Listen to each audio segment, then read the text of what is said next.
السلام علیکم ورحمۃ اللہ وبرکاتہ۔ محترم حضرات، آج کا یہ ماہواری پروگرام شروع ہونے کو ہے۔ میں آپ تمام سے خواہش کرتا ہوں کہ قریب آ کر بیٹھیں تاکہ آنے والے لوگوں کے لیے جگہ مہیا ہو سکے۔ آج کا خطاب فضیلت الشیخ مجیب الرحمن صاحب قاسمی بیدر، امام و خطیب مسجد علی کا ہوگا، جس سے ہمیں بہت ساری اچھی معلومات اور بڑا جامع خطاب آپ کو سننے ملے گا۔ میں آپ تمام سے التماس کرتا ہوں کہ اسے بغور سماعت فرمائیے۔ آج کے اس پروگرام کو شروع کرنے سے پہلے میں بسم اللہ الرحمن الرحیم نحمدہ و نصلی علی رسول الکریم، اما بعد، قال اللہ تعالیٰ فی القرآن المجید والفرقان الحمید، اعوذ باللہ من الشیطان الرجیم، بسم اللہ الرحمن الرحیم، قل هو اللہ احد اللہ الصمد لم یلد ولم یولد ولم یکن لہ کفوا احد، صدق اللہ العلی العظیم۔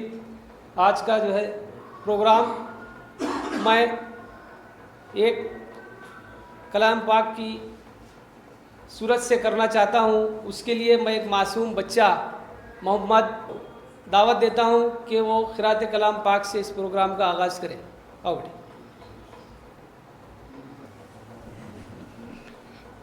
السلام علیکم ورحمۃ اللہ وبرکاتہ۔ اعوذ باللہ من الشیطان الرجیم، بسم اللہ الرحمن الرحیم۔ الحمد للہ رب العالمین، الرحمن الرحیم، مالک یوم الدین، ایاک نعبد وایاک نستعین، اہدنا الصراط المستقیم، صراط الذین انعمت علیہم غیر المغضوب علیہم ولا الضالین، آمین۔ جزاک اللہ و احسن الجزا۔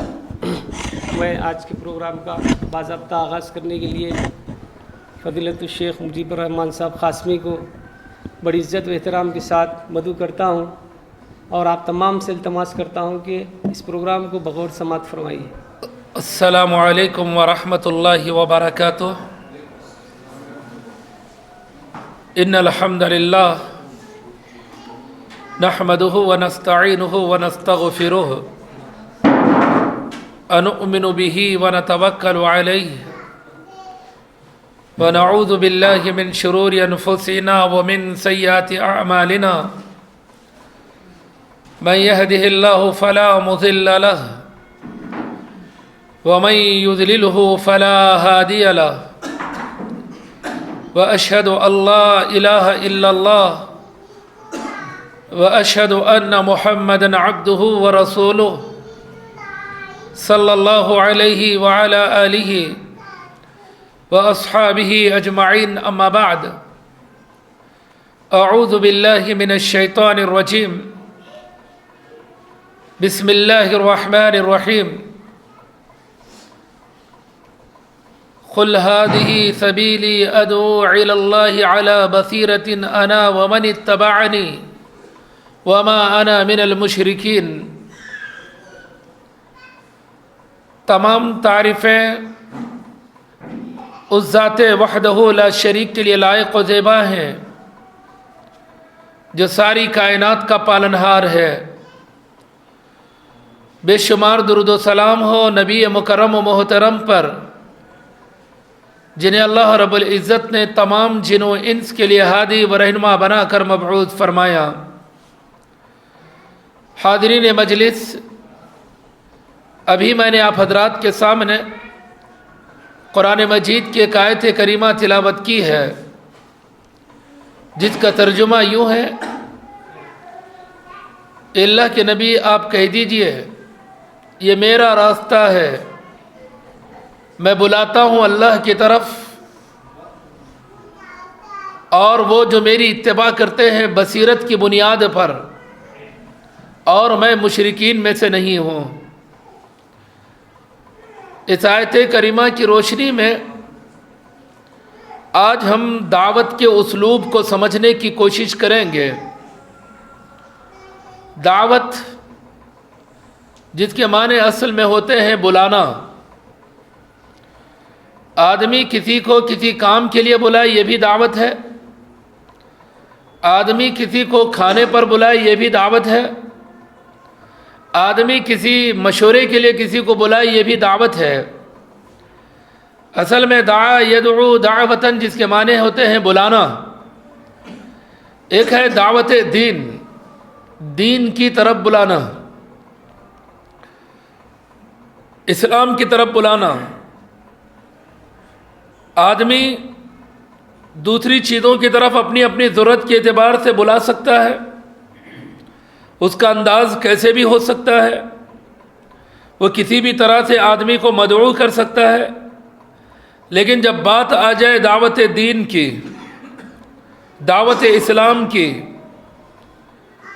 دین اسلام کی طرف بلانے کا معاملہ آ جائے تو وہاں یہ دیکھنا ضروری ہوتا ہے کہ نبی صلی اللہ علیہ وسلم کا طریقہ کار کیا تھا،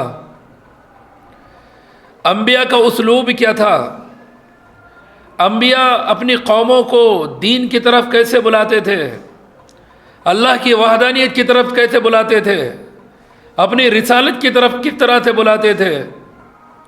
اور چونکہ اب نبوت کا سلسلہ بند ہو چکا ہے، قیامت تک اب کوئی نبی نہیں آئیں گے، لیکن اللہ نے آسمان سے جو دین اتارا ہے وہ باقی ہے، قیامت تک باقی رہے گا، اور اس دین کی دعوت بھی باقی ہے. یہ نہیں کہ نبی صلی اللہ علیہ وسلم کی دنیا سے جاتے ہی دعوت دین کا کام ختم ہو گیا، ایسی بات نہیں ہے، بلکہ دین بھی ہے اور دعوت دین بھی ہے. لیکن اللہ تبارک و تعالی جس طرح پہلے انبیاء کو بھیجتا تھا، نبیوں کو مبعوث کرتا تھا، انبیاء آتے دعوت دین دیتے، اپنی اپنی قوموں کو دعوت توحید دیتے، ایک اللہ کی وحدانیت کی طرف بلاتے، اپنی رسالت کی طرف بلاتے ہیں. لیکن اب یہ سلسلے کو اللہ رب العزت نے ختم کر دیا ہے. کیوں ختم کر دیا ہے؟ کیونکہ اللہ رب العزت کو ایک نہ ایک دن اس دنیا کو ختم کرنا ہے. اس لیے اللہ کے نبی صلی اللہ علیہ وسلم فرماتے بعثت انا والساعة كهاتين، میں اور قیامت ایسے بھیجے گئے ہیں جیسے بیچ کی انگلی اور شہادت کی انگلی ایک دوسرے کے بازو ہے. اللہ کے نبی صلی اللہ علیہ وسلم فرماتے ہیں میں اور قیامت ایسے ہی ہے، میں آ گیا ہوں، قیامت آنی باقی ہے، میرے بعد قیامت ہے. اس لیے اللہ کے نبی صلی اللہ علیہ وسلم نے اپنی نبوت کی مثال دے کر سمجھایا تھا. میری نبوت کی مثال ایسے ہے جیسے ایک بلڈنگ بنائی گئی، مکمل طور پر ہر طرف سے اس بلڈنگ کو پیک کر دیا گیا، لیکن ایک اینٹ کا حصہ باقی رکھا گیا. تو اس طرح سے سارے انبیاء آئے، یہ دین کی تکمیل کے لیے کوششیں کرتے رہے، لیکن ایک اینٹ کی جگہ باقی. اللہ کے نبی صلی اللہ علیہ وسلم کی بعثت نے اس بلڈنگ کو کامل کر دیا، وہ تعمیر مکمل ہو گئی ہے. اب نہ کسی اور اینٹ کے رکھنے کی جگہ ہے، نہ ہی کوئی اور اینٹ رکھی جا سکتی ہے. بل اسی لیے اللہ تبارک و تعالیٰ نے کہا الیوم اکملت لکم دینکم واتممت لکم نعمتی ورضیت لکم الاسلام دینا. آج میں نے تمہارے لیے تمہارے دین کو مکمل کر دیا، تم پر اپنی نعمت پوری کر دی، اور میں نے تمہارے لیے دین اسلام کو پسند کر لیا. تو یہ دین کامل ہے. یہ دین کی تکمیل جناب محمد صلی اللہ علیہ وسلم کی زندگی کے اندر کر دی گئی ہے. لیکن یہ دعوت نبی صلی اللہ علیہ وسلم کی زندگی میں مکمل نہیں ہوئی. نبی صلی اللہ علیہ وسلم کے بعد بھی یہ دعوت باقی رہے گی، کیونکہ دین باقی ہے، رب کی توحید باقی ہے، نبی صلی اللہ علیہ وسلم کی رسالت باقی ہے. تو اس رب کی توحید کو، نبی کی رسالت کو قیامت تک کے آنے والی انسانیت کو بتانا ہوگا. یہ ذمہ داری کس پر ہے؟ اللہ نے امت محمدیہ پر ڈالی ہے. اللہ نے کہا کنتم خیر امت اخرجت للناس تأمرون بالمعروف وتنہون عن المنکر وتؤمنون باللہ. تم بہترین امت ہو، تمہیں لوگوں کے لیے نکالا گیا ہے، تم بھلائی کا حکم دیتے ہو اور برائی سے روکتے ہو، اور تم اللہ پر ایمان رکھتے ہو. یہ آیت کریمہ عام ہے، اس کے اندر جس طرح سے مرد شامل ہے ویسے ہی عورتیں بھی شامل ہے. یہ دعوت دین کا کام جیسے مرد کریں گے ویسے ہی عورتیں بھی کریں گے. جس طرح سے مردوں کے اوپر یہ حکم ہے عورتوں کے اوپر بعینی ہی ویسی ہی حکم ہے. دونوں کا اپنا اپنا کام ہے, دونوں کی اپنی اپنی ذمہ داری ہے. تو مرد و خواتین ہر ایک کی ذمہ داری ہے کہ وہ دعوت دین, دعوت توحید کا کام انجام دے, دعوت و تبلیغ کے اس کام کو انجام دے. یہ اللہ رب العزت نے مرد اور عورت دونوں کو اس آیت کریمہ میں شامل کیا ہے. جیسے کہ اللہ تبارک و تعالیٰ نے سورۃ العصر میں وعدے کیا, والعصر ان الانسان لفی خسر الا الذین آمنوا وعملوا الصالحات وتواصوا بالحق وتواصوا بالصبر. ختم ہے زمانے کی, سارے کے سارے لوگ خسارے میں ہیں مگر وہ لوگ جو ایمان لے آئے اور نیک اعمال کیے, حق کی تلقین کرتے رہے اور صبر کی تلقین کرتے رہے. یہ آیت کریمہ بھی عام ہے. اللہ نے زمانے کی قسم کھا کر سارے لوگوں کو, سارے انسانوں کو خطارے میں ہے قرار دیا ہے, چاہے وہ انسان مرد ہو یا عورت ہو, چاہے وہ انسان اہل ایمان ہو یا اہل کفر ہو, چاہے وہ انسان توحید پرست ہو یا پھر یہود و نصارہ ہو, چاہے وہ انسان مذہب اسلام کے ماننے والے ہو یا کسی اور دین کے پیروکار ہو. اللہ نے قسم کھا کر کہا والعصر ان الانسان لفی خسر. ختم ہے زمانے کی, سارے کے سارے لوگ خسارے میں ہیں, گھاٹے میں ہیں. بچے ہوئے کون؟ الا الذین آمنوا, مگر وہ لوگ جو ایمان لے آئے. تو بہرحال عام مذہب کے ماننے والوں میں تھے جو ایمان لے آئے وہ تھوڑا خطارے سے بچ گیا, پورا نہیں, مکمل خطارے سے نہیں بچا. ایمان لے آیا, تھوڑا سا نقصان کم ہو گیا اس کی زندگی میں, کیونکہ اللہ تبارک و تعالیٰ نے ایک ساتھ اس صورت کے اندر 4 چیزوں کا ذکر کیا ہے. چاروں چیزیں بیک وقت جس کی زندگی میں ہے وہ مکمل خسارے سے بچا ہوا ہے. جس کی زندگی میں جتنی چیزیں ہوں گی اتنی چیزیں اس کی زندگی میں ہیں, باقی چیزوں کے بارے میں وہ خسارے میں ہے, نقصان میں ہے. تو اللہ تبارک و تعالیٰ نے کہا الا الذین آمنوا, وہ لوگ خسارے سے بچے ہیں جو ایمان لے آئے. صرف ایمان پر فخر کرتے ہوئے جو جیے, عقیدے پر فخر کرتے ہوئے جو زندگی گزار لیں, اپنی توحید کے اوپر فخر کرتے ہوئے زندگی بسر کرے, وہ مکمل خسارے سے بچے ہوئے نہیں ہیں. جیسے کبھی کبھی ہمیں لگتا ہے ہم تو توحید پرست ہیں, ہم تو ایمان والے ہیں, ہمارا عقیدہ پرفیکٹ ہے, ہم نے کتاب و سنت کے عقیدے کو اپنایا ہے, ہماری زندگی میں شرک نہیں ہے, ہماری زندگی میں بدعات نہیں ہے, ہماری زندگی کے اندر خرافات نہیں ہے, لہذا ہم عقیدے کی بنیاد پر کامیاب ہو جائیں گے.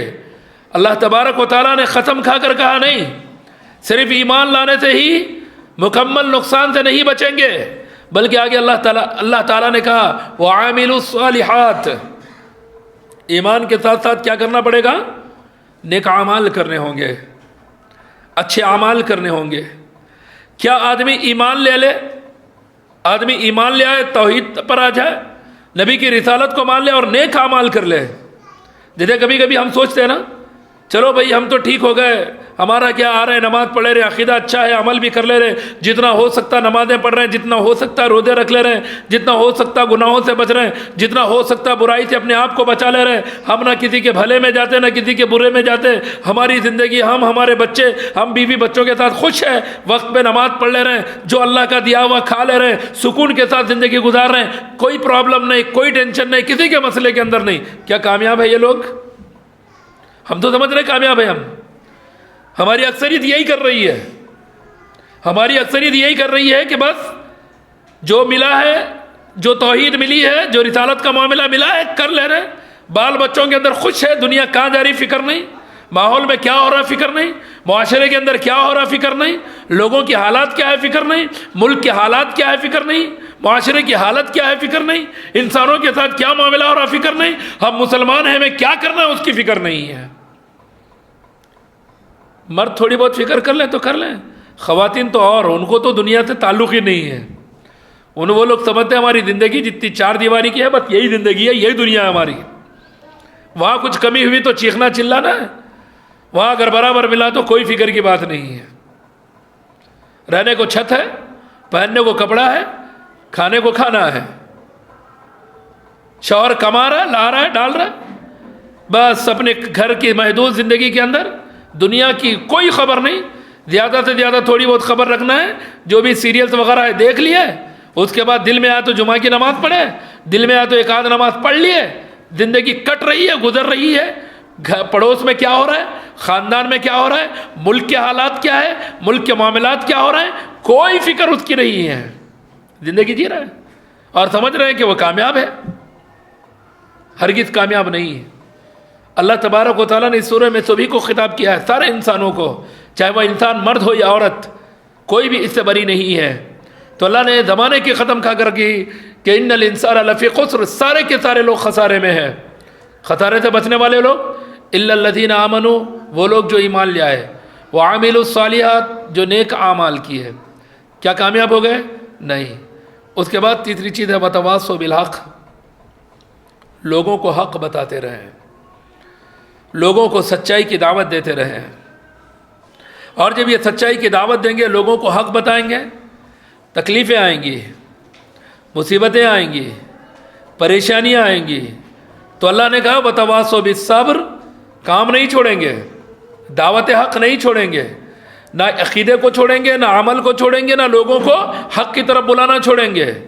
جو مصیبت آئے گی اس کا سامنا کریں گے، جو تکلیف آئے گی اس کا مقابلہ کریں گے، ہر تکلیف پر صبر کرتے ہوئے زندگی گزاریں گے۔ جس کی زندگی میں یہ چار چیزیں بیک وقت آ گئے، وہ کیا ہے؟ خسارے سے بچا ہوا ہے۔ اور جس کی زندگی میں، جو مرد یا عورت، جو بھی انسان ہے، جس کی زندگی کے اندر یہ چار چیزوں میں سے ایک بھی نہیں ہے، وہ خسارے سے بچا نہیں ہے، وہ نقصان کی زندگی گزار رہا ہے۔ اب طے ہمیں کرنا ہے کہ فائدہ مند زندگی گزارنا ہے یا پھر نقصان کی زندگی گزارنا ہے۔ یقیناً میرے دوستو یہ بات تو واضح ہے کہ ان چار چیزوں کے بیک وقت زندگی میں نہ ہوتے ہوئے زندگی نقصان کی ہے۔ جس کی زندگی کے اندر یہ چار چیزیں آ جائے، وہ خطارے سے بچ کر زندگی گزارنے والا ہے۔ اب ان میں ایک چیز ہے تواصوا بالحق، حق کی طرف بلانا۔ اس کے چند اسلوب ہیں۔ آدمی کو وہ طریقہ کار سیکھ کر دعوت و تبلیغ کا کام کرنا ہے۔ پہلا معاملہ ہونا ہے کہ دعوت اللہ کا علم، اللہ کی طرف اگر ہم بلا رہے ہیں، نبی صلی اللہ علیہ وسلم کی رسالت کی طرف اگر ہم بلا رہے ہیں، تو آدمی کو سب سے پہلے اس کا علم ہونا چاہیے۔ توحید کے بارے میں علم ہو، رسالت کے بارے میں علم ہو۔ لیکن عام طور پر دعوت اللہ کا جب معاملہ آ جائے، کلمے کی طرف بلانے کا معاملہ آ جائے، تو ہم اتنا کافی سمجھتے ہیں کہ چلو کسی کو کلمہ پڑھا دو، لا الہ الا اللہ محمد رسول اللہ کا اقرار کروا لو، یا خود بھی یہ سمجھتے ہیں کہ مسلمان بس اتنا ہے کہ ہم لا الہ الا اللہ محمد رسول اللہ پڑھ لیں، ہو گیا، کلمہ پڑھا ہم نے، ہم کامیاب ہو گئے، کلمہ پڑھا ہم مسلمان ہو گئے، یا کسی کو بھی ہم نے کلمہ پڑھا لیا تو خوش ہو جاتے ہیں، چلو ہم نے کسی کو کلمہ پڑھا دیا ہے۔ کہ یہی دعوت اللہ ہے؟ کیا انبیاء کا یہی اسلوب تھا؟ اگر نبی صلی اللہ علیہ وسلم کا اسلوب دیکھے تو یہی تھا۔ ربیعہ ابن عباد جو قبیلے بنو الدیل کے رہنے والے، ان ربیعہ ابن عباد رضی اللہ عنہ قال كنت في الجاهلية رأيت النبي صلى الله عليه وسلم في الجاهلية في السوق ذو المجاز وهو يقول يا أيها الناس قولوا لا إله إلا الله تفلحوا والناس مجتمعون عليه ووراءه رجل وزيع الوجه أهبل ذو غديرتين يقول إنه سابع كاذب يتبع حيث ذهب فسألت عنه فذكروا لي نسب رسول الله صلى الله عليه وسلم وقالوا لي هذا أمه أبو لهب رواہ احمد فی مسندہ، مسند احمد کی حدیث ہے۔ ربیعہ ابن عباد حدیث کے راوی ہیں، کہتے ہیں میں دور جاہلیت کے اندر نبی صلی اللہ علیہ وسلم کو مکہ کے بازار ذو المجاز کے اندر دیکھا کہ وہ لوگوں سے کہہ رہے ہیں لوگوں لا الہ الا اللہ کے لوگ کامیاب ہو جاؤ گے۔ کیا کہہ رہے ہیں اللہ کے نبی صلی اللہ علیہ وسلم؟ قولوا لا الہ الا اللہ تفلحوا، لوگوں لا الہ الا اللہ کے لوگ کامیاب ہو جاؤ گے۔ جب اللہ کے نبی صلی اللہ علیہ وسلم لوگوں سے کہتے ہیں کہ لا الہ الا اللہ کے لوگ کامیاب ہو جاؤ گے، والناس مجتمعون علیہ، تو نبی صلی اللہ علیہ وسلم کی اس آواز کو سن کر لوگ جمع ہوتے آپ کے پاس، آپ کے ارد گرد لوگ اکٹھا ہوتے۔ اس کے بعد ایک شخص آتا، چمکتا چہرہ، بھینگی آنکھیں، لمبی لمبی دو چوٹیاں، یہ اس شخص کی شناخت تھی، اس شخص کا معاملہ تھا جو نبی صلی اللہ علیہ وسلم کے پیچھے پیچھے آتا۔ جہاں اللہ کے نبی صلی اللہ علیہ وسلم جاتے، یہ شخص بھی آپ کا پیچھا کرتے ہوئے آپ کے پیچھے آتا۔ جب اللہ کے نبی صلی اللہ علیہ وسلم لوگوں سے کہتے لوگوں لا الہ الا اللہ کہہ لو کامیاب ہو جاؤ گے، تو یہ شخص پیچھے سے کہتا انہ سابع کاذب، لوگوں یہ بددین ہے، یہ جھوٹا ہے، یہ اپنے باپ دادا کے دین کو چھوڑ چکا ہے، ایک نیا مذہب لے کر آیا ہے، ایک نیا دین لے کر آیا ہے۔ جیسے کبھی کبھی ہمارے معاشرے کے اندر بھی دیکھیں گے آپ کہ اگر خالص کتاب و سنت کی دعوت کو لوگوں کے سامنے رکھا جائے، بلایا جائے کہ آؤ رب کے فرمان کی طرف، آؤ نبی صلی اللہ علیہ وسلم کے فرمان کی طرف، آؤ اس کتاب کی طرف جس پر تمہارا ایمان ہے، آؤ اس نبی کی سنت کی طرف جس کو تم رسول مانتے ہو، تو صرف اتنی ہی اگر دعوت دی جائے کسی کو، یہ کہا جائے کہ دین کا ہر معاملہ، دین کا ہر مسئلہ کتاب و سنت قرآن و حدیث سے لیا جائے، اگر ان سے یہ کہا جائے کہ صرف اللہ رب العزت کی عبادت ہو، صرف نبی صلی اللہ علیہ وسلم کی ہی اطاعت ہو، تو لوگوں کو یہ دعوت ایک نیا مذہب لگتی ہے۔ ارے نئے نئے حدیثات لاتے ہیں لوگ، ہر دن دیکھو ایک نیا مسئلہ لے کر آتے ہیں۔ بعد نے تو 5واں مذہب قرار دیا کہ اب تک 4 مسلک تھے، یہ 5واں مذہب بن کر آیا ہے۔ کیا ایسا ہے؟ حقیقت میں ایسا نہیں ہے۔ قرآن سب سے پرانی کتاب، اسلام کے نام پر سب سے پہلی آسمان سے کوئی کتاب اتاری گئی تو کون سی؟ قرآن مجید۔ نبی صلی اللہ علیہ وسلم کے الفاظ جو زبان سے نکلے وہ حدیث۔ دین کے نام پر رب کے فرمان اور نبی کے فرمان سے پہلے کوئی چیز تھی؟ مذہب اسلام کے نام پر کوئی چیز تھی؟ کوئی کتاب تھی؟ نہیں تھی۔ آج ہر مسلمان مانتا ہے کہ قرآن سب سے سچی کتاب، سب سے پہلی کتاب، نبی صلی اللہ علیہ وسلم کے فرمان میں، احادیث کی کتابوں میں بخاری مسلم قرآن کے بعد سب سے صحیح کتاب ہے۔ لیکن عمل کا معاملہ آج ہے، اگر بولا جائے کہ جس قرآن کو پڑھتے ہو سمجھ کر پڑھو، اس کے اندر حکم کیا ہے مان کر پڑھو، اگر کہا جائے کہ نبی صلی اللہ علیہ وسلم کی حدیث ہے، اللہ کے نبی صلی اللہ علیہ وسلم کا طریقہ انہوں حدیث میں کیا ہے دیکھ کر عمل کرو، تو لوگ کہیں گے یہ نئی چیز ہے، ہم تو اب تک ایسا نہیں کرتے تھے، ہمارا مسلک الگ ہے، ہمارے باپ داداؤں سے جو طریقہ ملا ہے یہ ایسا نہیں ہے، تم جو دعوت دے رہے ہو یہ نہیں۔ تو یہی معاملہ نبی صلی اللہ علیہ وسلم کی دعوت پر اعتراض کا تھا۔ اللہ کے نبی صلی اللہ علیہ وسلم کے زمانے میں آپ کے آبا اجداد جو بھی سرداران قریش تھے، جو مکہ کے باسی تھے، جو مکہ کے رہنے والے تھے، وہ کیا کرتے تھے؟ ایک اللہ کو مانتے تھے لیکن ایک اللہ کی نہیں مانتے تھے۔ اللہ کے ساتھ انہوں نے کئی معبودان باطل کو شریک ٹھہرایا تھا۔ 360 بتوں کو رکھ کر وہ پوچھتے تھے، ان کی نظر و نیاز کرتے تھے، ان کی منتیں سماجتیں ہوتی تھی، ان کے سامنے باادب کھڑے ہوتے تھے، رکوع سجود کیے جاتے تھے ان کے لیے۔ اللہ کے نبی صلی اللہ علیہ وسلم نے اسے روکا، کہا لوگو لا الہ الا اللہ کہو، اس بات کی گواہی دو کہ اللہ کے سوا کوئی معبود حقیقی نہیں، جن کی تم عبادت کر رہے ہو سب باطل ہے، اگر حق معبود ہے تو وہ صرف اللہ رب العزت ہے۔ تو یہ دعوت ان کے اوپر گرا گزری۔ اگر آج بھی ہم سمجھ رہے ہیں کہ بھئی کوئی لا الہ الا اللہ محمد رسول اللہ کا اقرار کر لیا تو پھر کیا ہے؟ وہ عرب تھے، لا الہ الا اللہ کو سمجھتے تھے، وہ لا الہ الا اللہ کے مطلب کو سمجھتے تھے۔ وہ جیسے ہی ان سے کہا جائے لا الہ الا اللہ کہ تو چیخ اٹھے، وہ تڑپ اٹھے وہ، اور انہیں یہ دعوت ایک نئی لگنے لگی۔ کیا ایک اللہ کو مانے، سارے معبودوں کو چھوڑ دے، 360 کو چھوڑ کر ایک اللہ کی عبادت کرے؟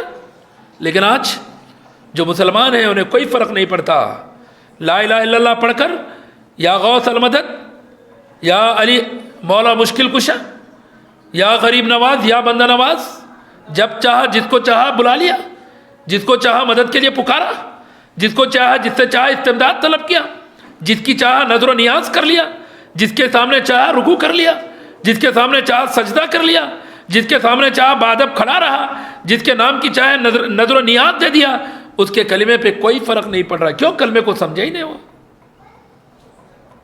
اسی لیے دعوت اللہ میں اللہ کی معرفت، رب کی وحدانیت کیا ہے، اس کی توحید کیا ہے، شرک کیا ہے، توحید کے اقسام کیا ہے، شرک کی قسمیں کیا ہے، شرک اکبر کیا ہوتا ہے، شرک اصغر کیا ہوتا ہے، شرک کے بعد انسان دائرہ اسلام سے کیسے خارج ہو جاتا ہے، کون کون سے عمل شرک کیا ہے، کون سا عمل توحید ہے، کس عمل کے کرنے سے آدمی مشرک بن جاتا ہے، یہ ساری چیزوں کا علم آدمی کے پاس ہو۔ کیوں؟ کیونکہ سامنے سے جب اعتراضات آئیں گے، شبہات آئیں گے، سامنے والا مناظرے کی شکل اختیار کر کے بحث کرنے لگے گا، سامنے والا بھی اپنے طور پر دلائل پیش کرنے لگے گا۔ جب ہمیں علم ہوگا تو ہم دعوت میں کیا کریں گے؟ ان کے شبہات کا ازالہ کریں گے۔ ان کے شکوک کو دور کریں گے، ان کے اعتراضات کا جواب دیں گے. ہمیں ہی علم نہیں ہے اور ہم لوگوں کو دعوت توحید دے رہے ہیں. آؤ لوگوں، ایک اللہ کو مانو، ایک نبی کی اطاعت کرو. تو ایک مسلمان بولا کہ ہم اللہ کو نہیں مانتے، کہ ہم نبی کو نہیں مانتے. پھر کہیں کو بول رہے ہیں تم؟ ارے جاؤ ان کو بولو جو اللہ کو نہیں مانتے، نبی کو نہیں مانتے. ہم تو اللہ کو مانتے ہیں، نبی کو مانتے ہیں. کہ ہم کلمہ نہیں پڑھتے؟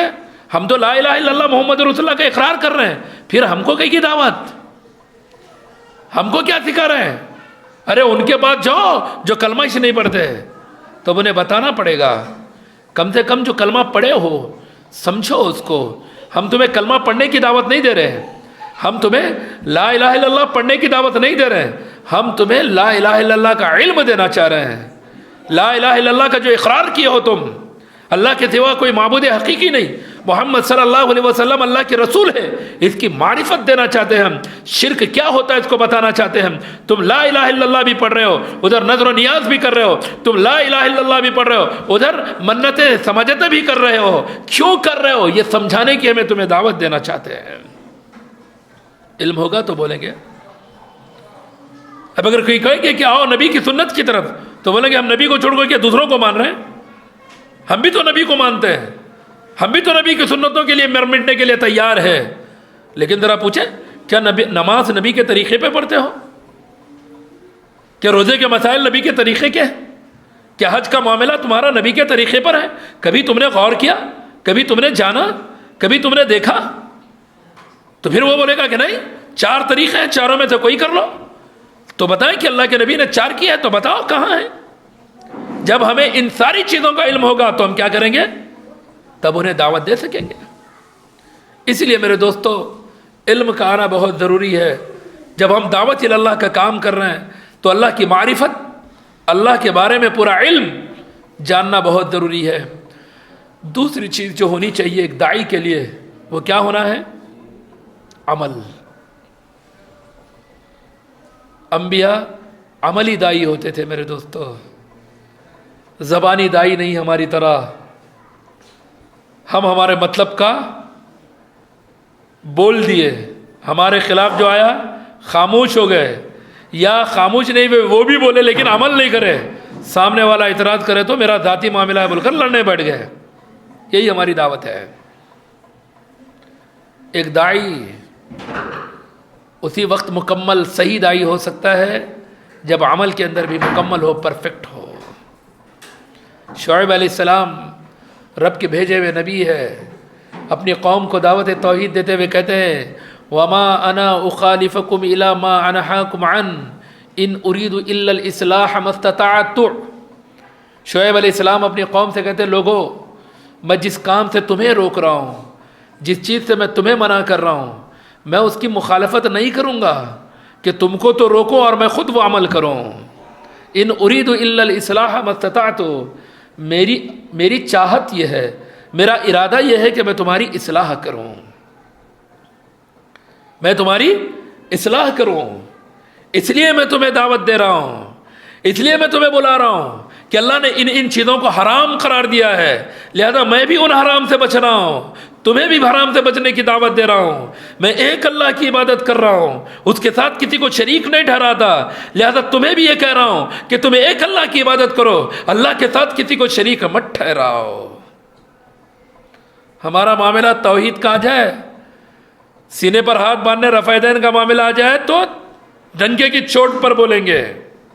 دوسرے معاملات آ جائیں، نہیں کاروبار ہے ہمارا ایسی چلتا، لین دین ہے ہمارا ایسی چلتا، رشتہ داری ہے، ہم پورے خاندان سے ہم کٹے ہوئے رہتے، تم نہیں رہنا، ہم کیا بھی کرنا ہمارے کو لوگ کو دیکھو. جیسے ہوتا نا بولنے والا کیا بول رہا ہے وہ دیکھو، بولنے والے کو مت دیکھو. نہیں، بولنے والا کیا بول رہا ہے وہ بھی دیکھیں گے اور بولنے والا کیسا ہے وہ بھی دیکھیں گے. انبیاء کو اللہ نے ویسے ہی بنا کر بھیجا ہے. نبیوں کو صرف یہ نہیں بنا کر بھیجا ہے کہ تم جو بول رہے ہو قوم تمہاری وہی دیکھے، تم کیا ہے وہ نہیں، بلکہ ان کو پہلا عملی نمونہ بنا کر پیش کیا گیا کہ تم خود عمل کرو.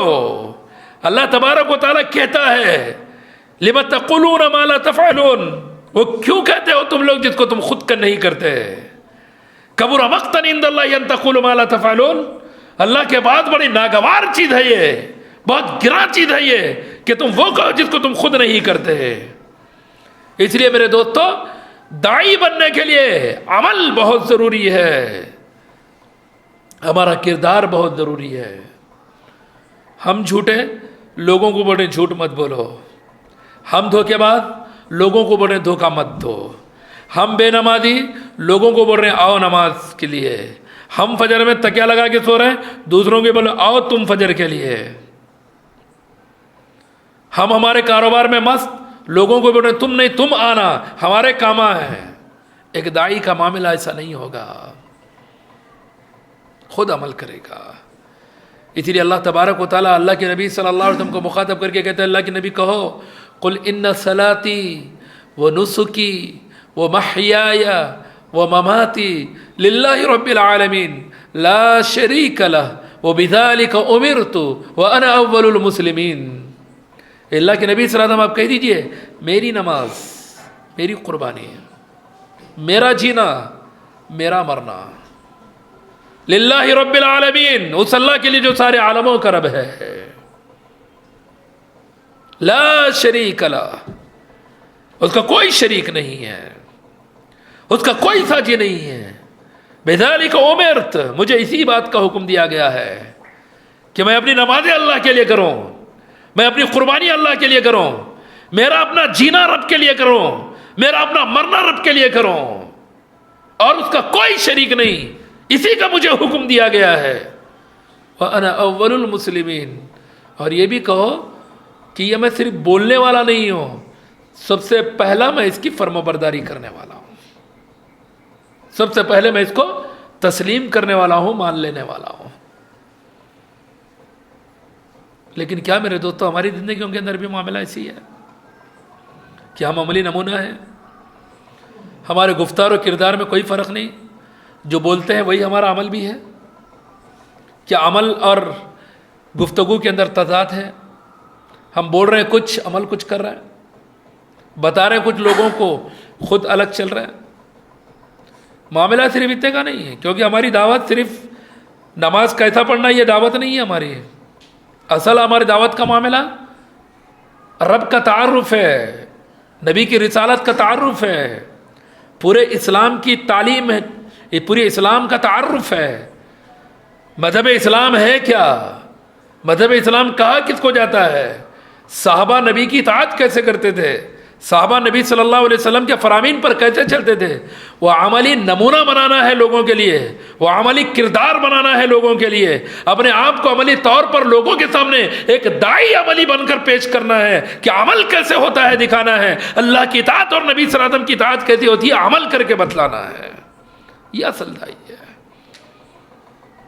اس لیے عمل بہت لازمی چیز ہے، اس لیے اللہ رب العزت کہتا ہے وَمَنْ أَحْسَنُ قَوْلًا مِّمَّنْ دَعَا إِلَى اللَّهِ وَعَمِلَ صَالِحًا وَقَالَ إِنَّنِي مِنَ الْمُسْلِمِينَ، اس سے بہتر بات کس کی ہو سکتی ہے؟ وَمَنْ أَحْسَنُ قَوْلًا مِّمَّنْ دَعَا إِلَى اللَّهِ، اس سے بہتر کون ہو سکتا ہے جو اللہ کی طرف لوگوں کو بلاتا ہے؟ اس سے بہتر کوئی کام ہو سکتا ہے؟ ہمارے کو نہیں سمجھ میں آج تک۔ کمانا سب سے اچھا کام ہے، کاروبار چلانا، کچھ کمانا، نوٹ جمانا، گھر بنانا، بلڈنگ بنانا، جائیداد خریدنا، پلاٹس بنانا، یہ اچھا کام ہے۔ اللہ اللہ اللہ بولے تو پیٹ بھرتا، کہتے جانا معاملہ معاشرے کے اندر۔ خالی مسجد کو کہتے تو کیا مسجد کھانا دیتی؟ جماعت جماعت جماعت بولے تو کیا پیٹ بھرتا؟ کرنا پڑتا۔ کون انکار کر رہا؟ کرنا پڑتا یقیناً، لیکن کرنے کا یہ مطلب نہیں کہ ہم خالی دنیا کرتے رہیں، اسباب دنیا کے اندر ہی اپنے آپ کو مشغول رکھیں۔ یہ کون کرے گا پھر؟ انبیاء نے بکریاں بھی چرائی، دعوت دین بھی کیا ہے۔ ہماری تو ایک بیوی ہے، انبیاء کی کئی کئی بیویاں تھیں۔ دور نہ جائیں، نبی صلی اللہ علیہ وسلم کی بیک وقت کتنی بیویاں تھیں؟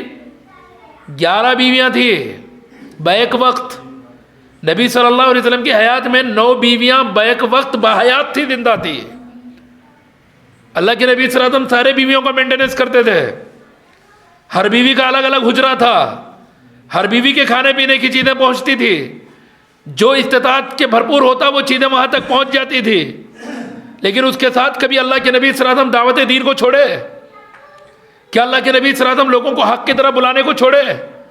کہیں ایسا ہوا کہ اللہ کے نبی صلی اللہ علیہ وسلم کمانے کے لیے نکل گئے اور دعوت دین کو چھوڑ دیے؟ ایسا کبھی نبی صلی اللہ علیہ وسلم کی زندگی کے اندر مل سکتا نمونہ؟ پھر ہماری زندگی کے اندر کاروبار کرتے کرتے آدمی دعوت کا کام کرے گا، رشتہ داروں کو نبھاتے نبھاتے دعوت کا کام کرے گا، کسی جگہ کاریگری کرتے کرتے دعوت کا کام کرے گا، بس میں سفر کرتے کرتے دعوت کا کام کرے گا۔ اس کا عمل خود لوگوں کو دعوت دے گا کہ ایک ایمان والا ہوتا کیسا ہے، ایک مسلمان ہوتا کیسا ہے، اور خاص کر کتاب و سنت کا ماننے والا کیسے ہوتا ہے۔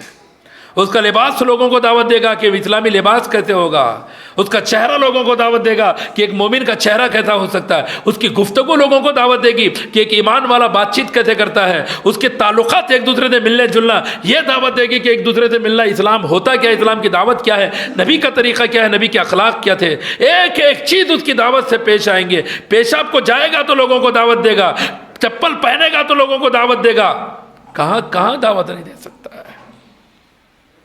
اسی لیے اللہ کہہ رہا ہے وَمَنْ أَحْسَنُ قَوْلًا مِّمَّنْ دَعَا إِلَى اللَّهِ، اس سے بہتر کس کی بات ہو سکتی ہے جو اللہ کی طرف لوگوں کو بلاتا ہے، وَعَامِلَ صَالِحًا، کیا کرتا ہے؟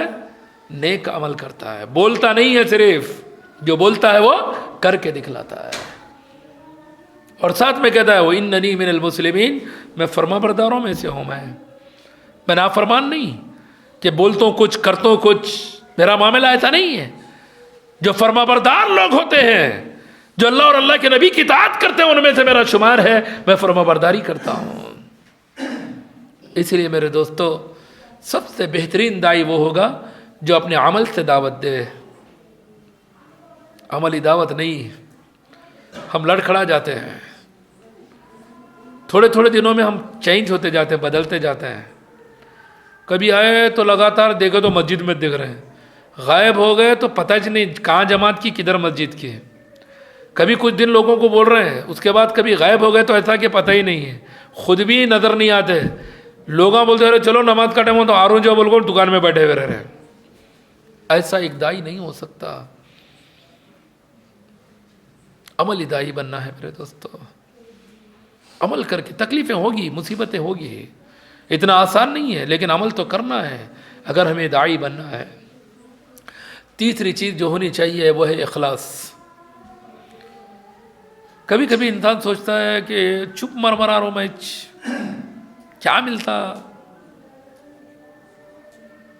کیا فائدہ ہے، کوئی نہیں آ رہا، اکیلا کیا کرنا، میں ایک کیا کرے تو میں ایک کون آنے کو تیار ہے نا، کون جانے کو تیار ہے، آؤنٹ کو میرے کچھ بس ہو جا رہا ہے، ہوتا نا کبھی انسان سوچتا ہے۔ یہ سب کب سوچتا ہے پتا آدمی؟ کب؟ جب دنیا میں کچھ چاہتا تو سوچتا ہے، عزت تو چاہتا، شہرت تو چاہتا، مال تو چاہتا، عہدہ تو چاہتا، لوگاں واہ واہ کرے یہ تو چاہتا، تعریف تو چاہتا، دنیا کی کوئی چاہتے ہو گئی تو آدمی کی زبان سے یہ کچھ سب کچھ نکلنا شروع ہوتا۔ انبیاء مارا جاتا انہیں، گالیاں دی جاتی انہیں، تکلیفیں پہنچائی جاتی انہیں، تو کیا کہتے لا اسألکم علیہ اجرا، اے میری قوم کے لوگوں، میں جس اللہ کی طرف تمہیں بلا رہا ہوں، جس توحید کی طرف میں تمہیں دعوت دے رہا ہوں، مجھے تم سے بدلے میں کوئی مال نہیں چاہیے، کوئی اجرت نہیں چاہیے مجھے، میں یہ نہیں چاہ رہا کہ تم اس کے بدلے مجھے مال دو، مجھے کوئی مزدوری دو، میرا اجر تو اللہ پر ہے، بس میں تمہیں بلا رہا ہوں ایک اللہ کی طرف۔ مذاق اڑایا جا رہا، ٹھیٹی ٹھاٹا کیا جا رہا ہے، انبیاء گزر رہے تو ان کا ہنسی مذاق اڑائی جا رہی ہے، ارے انہیں سے دیکھو نبی بنا کے تھے، سن رہے ہیں، پھر انہی کو دعوت توحید دے رہا ہے۔ آخر آج ہمارے اندر کیوں یہ جذبہ نہیں ہے؟ کہاں گیا ہے آخر اخلاص؟ رب کی رضا کے لیے کام کرنا، محنت کرنا کہاں گیا؟ کیوں آخر دوسروں پر گلے؟ کیوں آخر دوسروں پر شکوے؟ کیوں ہم یہ نہیں سمجھ رہے کہ یہ میرا کام ہے، مجھے یہ کرنا ہے؟ اگر ہم دعوتی کام میں بھی یہ سوچتے ہیں کہ سب آنا سب مل کے کرے تو کام ہوتا ہے، نہیں، ہمارے نیت میں تھوڑا سا کھوٹ ہے، جس کی بنا پر ہم کام سے اس لیے رک رہے ہیں کہ لوگ نہیں آ رہے ہیں۔ اللہ کے نبی صلی اللہ علیہ وسلم دعوت دیتے تھے، کتنے لوگ تھے آپ کے ساتھ؟ مکہ کے بازاروں میں گھومتے تھے، کتنے لوگ آتے تھے آپ کے ساتھ؟ طائف کے سفر میں گئے تھے، کتنے لوگ تھے ساتھ میں آپ کے؟ خاندان کو بلا کر دعوت توحید دیے، کتنے لوگ تھے آپ کے ساتھ میں؟ کبھی ابو بکر صدیق رضی اللہ عنہ سے گلہ ملا؟ ابو بکر کیا ہوا، تم تو کچھ بھی نہیں کر رہے، کہاں تھے تم؟ کبھی اللہ کے نبی صلی اللہ علیہ وسلم کہے؟ عمر بن خطاب رضی اللہ عنہ سے، عثمان بن عفان رضی اللہ عنہ سے، علی بن ابی طالب سے، حج کے موقع پر جو 1.25 لاکھ صحابہ تھے، ان 1.25 لاکھ صحابہ سے کبھی اللہ کے نبی نے گلہ کیا؟ کبھی شکوہ کیا کہ میں تکلیفیں کھانا، میں چاہنا، تم لوگوں کے کچھ بھی نہیں کرتے؟ ایک حدیث کے اندر ایسا جملہ بتلائیں جو اللہ کے نبی صلی اللہ علیہ وسلم نے صحابہ سے شکوہ کیا ہو، صحابہ سے گلہ کیا ہو، اور کبھی صحابہ کے سامنے یہ رکھا ہو کہ تم لوگ کیا کر رہے ہو، آخر میں اکیلا کروں؟ ایک حدیث کے اندر کوئی جملہ بتلا دے اللہ کے نبی صلی اللہ علیہ وسلم کا۔ پھر آج ہمارا معاملہ کیوں ہو گیا کہ نبی کی یہ سیرت ہمارے سامنے نہیں، کہ اللہ کے نبی صلی اللہ علیہ وسلم کا یہ اسوہ ہمارے سامنے نہیں ہے، کہ اللہ کے نبی صلی اللہ علیہ وسلم کا یہ عمل ہمارے سامنے نہیں، کہ نبی صلی اللہ علیہ وسلم کی یہ قربانیاں ہمارے سامنے نہیں ہیں؟ تو پھر کیوں ہم قربانیاں دینے کے لیے تیار نہیں ہیں؟ کیوں ہم لوگوں کے بھروسے پر کام کرنا چاہتے ہیں؟ کیوں ہم چاہتے ہیں کہ سارے کے سارے لوگ آئیں گے تو کام ہوگا؟ کیوں ہم اکیلے کام کرنے کی کوشش نہیں کر رہے؟ آخر وجہ کیا ہے؟ آخر اس کی کیا ہے مقصد ہمارا؟ کہ لوگ ہماری تعریف کریں، کہ لوگ ہماری واہ واہ کریں، کہ ہمارے کام کرنے کے بعد لوگ رو رہے وہ پیٹ تھپکے بہت بھاری بہت زبردست، اس کے لیے کام کریں؟ نہیں، اگر یہ سب مقصد ہے تو پھر ہماری دعوت بیکار ہے، ہماری محنت بیکار ہے، ہماری کوششیں بیکار ہے، ہمارا جو کچھ ہم کام کر رہے ہیں سب بیکار ہے، کیونکہ اس کا کوئی فائدہ ہمیں ملنے والا نہیں ہے۔ کیونکہ اللہ کے نبی صلی اللہ علیہ وسلم نے فرمایا جو ریاکاری کرتا ہے، جو دکھاوا کرتا ہے، جو بدلے میں کچھ چاہتا ہے، دنیا سے کچھ مانگتا ہے، لوگوں سے کچھ چاہتے رکھتا ہے، تو یقیناً وہ ریاکار ہے۔ کل قیامت کے دن آپ کے سامنے وہ لمبی حدیث ہوگی، اللہ تبارک و تعالیٰ 3 لوگوں کو لائے گا، سارے لوگوں کے سامنے اپنی نعمتیں جو اس کو دی ہے اس کے اوپر احسان جتلا کر اللہ پوچھے گا۔ جیسے اللہ تبارک و تعالیٰ ایک اہل علم کو لائے گا، ایک قاری قرآن کو، عالم دین کو لا کر پوچھے گا میں نے تجھے قرآن کا علم دیا تھا، میں نے تجھے قرآن کی فہم دی تھی، میں نے تجھے دین سکھلایا تھا، تو نے میرے لیے اس میں کیا کیا؟ تو وہ کہے گا اللہ میں نے دین سیکھا، قرآن پڑھا، لوگوں کو قرآن پڑھایا، لوگوں کو دین سکھایا۔ اللہ کہے گا کذبتا، تو نے جھوٹ کہا، تو نے کبھی یہ کام نہیں کیا، تو نے قرآن اس لیے پڑھا تاکہ لوگ تجھے قاری کہیں، تیری آواز کی تعریف کریں، تو نے لوگوں کو دین اس لیے سکھایا تھا تاکہ لوگ تجھے بہترین عالم کہیں، تجھے لوگ اچھا مقرر کہیں، لوگ تیری تعریف کریں۔ تیرا مقصد صرف یہ تھا کہ لوگ تیری واہ واہ کریں، تو نے لوگوں کو علم بھی اس لیے دیا تاکہ تیری تعریف ہو، قرآن بھی اس لیے سکھایا تاکہ تیری تعریف ہو۔ اور اس کے بعد اللہ کہے گا اور لوگوں نے تیری تعریف کر دی، تیری بڑی شہرت ہوئی تھی، تیرا بڑا نام ہوا تھا، لوگوں کی زبانوں پر تیرا نام تھا، تو جو چاہتا تھا لوگوں نے تجھے وہ دیا، لیکن تو نے میرے لیے کچھ نہیں کیا۔ پھر اللہ حکم دے گا فرشتوں کو، کہے گا کہ لو اس کو منہ کے بل گھسیٹتے ہوئے لے جا کر جہنم میں پھینک دو۔ میرے دوستو، علم کے آنے کے بعد، دین کے سیکھنے کے بعد، اللہ نے جو معلومات دی ہے وہ معلومات کے بعد ہم یہ فخر سے نہیں کہہ سکتے کہ ہم کامیاب ہو جائیں گے۔ ہماری نیتوں میں رتی کے برابر بھی کھوٹ اگر آ جائے، رب کی رضا کی جگہ لوگوں کی خوشنودی آ جائے، لوگوں کی واہ واہ ہمارا مقصد بن جائے، لوگوں کی تعریفیں ہمارا مقصد بن جائے، تو پھر سوچ لو اس کام کا بدلہ کیا ملنے والا ہے؟ جہنم ملنے والی ہے۔ کمل گھسیٹتے ہوئے اس عالم کو لے جا کر جہنم کے اندر پھینک دیا جائے گا. پھر اس کے بعد ایک مجاہد کو لایا جائے گا جو بہادر تھا، طاقتور تھا. اللہ نے طاقت دی تھی، بہادری تھی، دلیر تھا، بڑا بہادر تھا. جس جنگ میں جاتا فتح و کامران ہو کر آتا. لوگوں میں چرچے تھے، کیا بہادر ہے، کیا بہادر ہے، کیا جنگجو ہے، کیا لڑتا ہے. اللہ اس کو بلا کر پوچھے گا میں نے تجھے قوت دی تھی، طاقت دی تھی، دلیری دی تھی. تجھے دیکھتے تو لوگوں کا پتا پانی ہو جاتا تھا. تیری تلوار جب اڑتی تھی تو لوگوں کی گردنیں تن سے جدا ہو جاتی تھی. میں نے سب کچھ تجھے دیا، بتا تو نے میرے لیے اس میں کیا کیا. تو کہے گا قاتل تو فیک حتی قتل تو، اللہ میں تیری راہ میں لڑا ہوں، میں نے تیری راہ میں جہاد کیا ہے، میں نے تیری راہ میں قتال کیا ہے، میں تیری راہ میں لڑتا رہا ہوں، یہاں تک کہ میں خود تیری راہ کے اندر شہید کر دیا گیا. اللہ کہے گا کذبتا، تو جھوٹ کہا، تو نے اس لیے لڑا، تو نے جنگ اس لیے کی تاکہ تجھے لوگ بہادر کہیں. وقد قیل، لوگوں نے تو وہ کہہ دیا، تو جو چاہتا تھا لوگ وہ کہہ چکے، تو نے میرے لیے کچھ بھی نہیں کیا. پھر اللہ حکم دے گا کہ اسے بھی منہ کے بل گھسیٹتے ہوئے جہنم کے اندر پھینک دو. واصل شہید، لوگ کبھی شہداء کے بارے میں بھی سمجھتے ہیں کہ بہت بڑے ولی گزرے ہیں. اللہ بہتر جانتا ہے، کیونکہ اللہ نے کسی کا نام لے کر یہ نہیں کہا کہ یہ اللہ کے ولی ہے. نبیوں کے بارے میں کہا ہے، اللہ نے بعض نبیوں کا نام لے کر کہا کہ یہ میرے بھیجے ہوئے نبی ہیں.